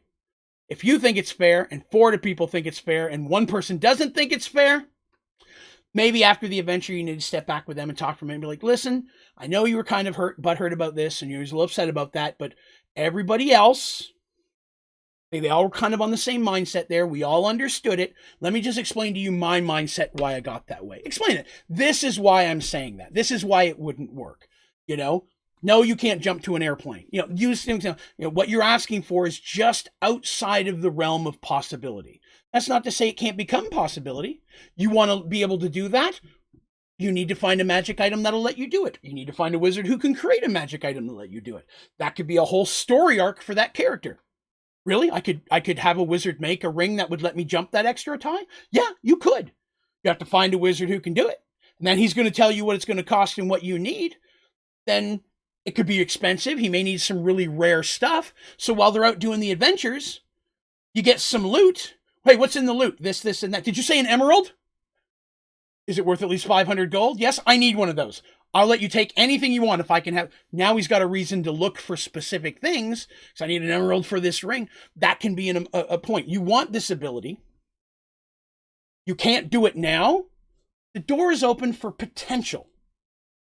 As the DM, you have to determine its limitations. He wants a ring that's going to do something crazy.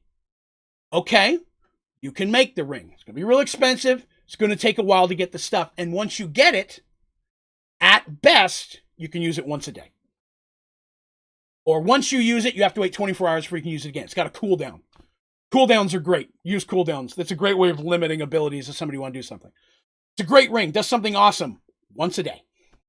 So be careful and use it when you need it. And if they're good playing and they're using it that way, they'll use it in a point that's really good.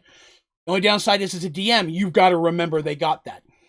Okay, don't make a puzzle that's determined based on how high someone can jump, because this turd will use his ring and jump over my cool made puzzle. Now you got to maybe be a little more careful, plan things to negate that as an instant win. Still let it be useful, especially in combat and things like that, but make sure that it's not an instant win against whatever it is you're designing. That can be tiresome, even with regular magic items. Keep a list of what you give your players. That's something I've never said before, but I probably should have 1,000 times. Keep a list of what players have what. Keep a list of approximately how many charges their wands and rings and staves have. Be aware of that. So when you're creating your dungeon and stuff, you can say, okay, they have anything that negates this puzzle? Ooh, that staff will screw that up. Okay. Instead of water, it's acid. The staff can't affect acid. Cool. Now they're going to be more careful to crawl across the bridge or whatever the case may be. Be aware of that. At the same time, I know I'm going all over the page tonight, and I apologize. I'm having a lot of fun with these conversations. At the same time, there's nothing wrong with creating a puzzle that their magic item just might be the thing that helps. They've got to figure that out. Like, there's still a way to solve it without it. If they use their Horn of Blasting or Ring of... Sure would make this a lot easier for them. Now they've got a dilemma. Okay, try to figure this out, or I can use my last charge of my Ring of the Ram. It's been really helpful, but we're on a time limit. The princess is going to die. Screw it, I'm taking this door down. Psst, Ring of the Ram. Ring of the Ram ejects a giant ram head out of your hand, which is just like using one of those... Can't think of what they're called. The big pole used to break in a gate. It's a ram. What am I thinking? It's a ram. Battering ram. But it literally will just bust through most non-magically locked doors. So there's nothing wrong with it, but it only has so many charges, and some of those things are not rechargeable. So, there's nothing wrong with creating something in there that one of their magic items could really help. Especially if it's a magic item with limited uses. And maybe it's been a little bit too much of a thorn in your side lately. You address that. There's always a way to do it without the Ring of the Ram, but the Ring of the Ram would make it easier. Yeah, we'll do it easier. Sweet. That's one charge off that ring. That's one less time it's going to screw me over in the future. But if they're smart, we're going to do it the normal way. I'm not going to mess with my ring. Cool, then you get to let them play with whatever cool puzzle you came up with. You win either way, right? I never try to design to specifically require a magic item that the PCs would get as a form of success. Because if I'm creating a dungeon to keep people out, I don't know that they're going to have that. I'm not talking about me, the lich who just built this maze, right? I'm not going to know they have that magic item 1,000 years from now when they try to break in. The chance they'd happen to have that one magic item in the random. Now, that's not to say that they haven't found out we have to go find this magical ring and that's what lets us in. That's different. That's part of the quest. But if they just happen to have a cool magic item, it might help, but I don't make it that's the thing you have to get in there with, because who's going to create that? Who's going to create a door that you can only get through with a staff of the something or other? That's not actually a quest item to go get. Right? MT says, this has been awesome, but I got to go to bed. Hey, good night to you. We're actually about to call it here in just a couple minutes myself. Hey, welcome back, even. Mr. Paul! A pleasure to see you, sir. Chocolate milk to your health. Always appreciated. This has been a very conversational episode today. This is some of my favorite types of episodes where people are coming in with questions or bouncing ideas off or concepts that they'd like me to discuss more. Please, for the love of God, if you have things like that you'd like me to talk about, feel free to jump in and do this. If you're watching it later, leave them down in the comments. Hey, next episode, could you talk about this? Heck yeah, I keep a list of that stuff. I don't get a lot of suggestions for this type of stream. I'd love to have them. We've had some really good questions. I mean, Jack Disney's question about the rolling thing, probably something I should have discussed way earlier, just never crossed my mind. Hope you had a good Australia Day Wednesday. It was my wife's birthday yesterday as well. And I got her this great big, 5 foot tall teddy bear balloon with hearts on it. Hello Kitty balloon, and I got her a cake from the Cheesecake Factory. She loves that. And I went to Starbucks, got a drink because we couldn't go out for her birthday. Her mom and I are taking her out to a lunch this weekend. I managed to get Sunday off for a little while, so we could take her out to a nice lunch then. But we just, for those of you who weren't here earlier, my wife's grandma had a stroke last week. Things aren't well. They've just moved her back into her aunt's house where she's kind of taking care of her until it happens. And so my wife and her mom have been going up there like every day and spending time with her, who's not there right now. So things have been complicated, but I was able to perk her up pretty much with those presents, and I'm excited to take her out Sunday. But hopefully your Australia Day was awesome. I hope it was. Her birthday, yes, I will tell her that. I have tried to use as many opportunities as I could to remind her that she's old. My wife is 2 years older than me. But from yesterday to my birthday in May, she's technically 3 years older than me. So I like to remind her she's a cradle robber and a cougar and all that kind of stuff. She hates it when I say, I'm not that much older than you. I'm like, I don't know, man. 2 years is a ton. You worked on a holiday? Sucks, man. Sucks. Well, hopefully life is still good for you, sir. Well, we're right about the 10:30 mark. We're in a little bit longer than I normally do for these ones, but I had a blast today. I think this is probably one of my favorite episodes of Behind the Dice that we've had. And for those of you who are Mergedworlds fan, I'd highly recommend watching this one because there was a little secret snippet of Mergedworlds info that's never been released that popped out in the stream a little while ago. So if you weren't here earlier, there was a cool little Mergedworlds snippet. And if you haven't listened to Mergedworlds is, I've mentioned a lot today, it's a Dungeons & Dragons story that I've been running for 30 years, and I tell that story every other Thursday. So next week is Mergedworlds. It's actually episode 75. It's also available on iTunes and Spotify as a audio podcast. I hate to beg, but if you have iTunes and or Spotify, it would be awesome if you wouldn't mind giving it a follow. If you're on iTunes, it would help out a ton if you wouldn't mind giving it a 5-star rating and maybe even leave a little bit of a review. Those type of things matter because that just helps iTunes and such put it in front of the eyes of more people. This is a passion project for me. This is not something I make money on, really. I make nothing off iTunes and Spotify. I just want to share it with as many people as possible. If you know someone you think might like this kind of stuff, Mergedworlds and Behind the Dice, please let them know.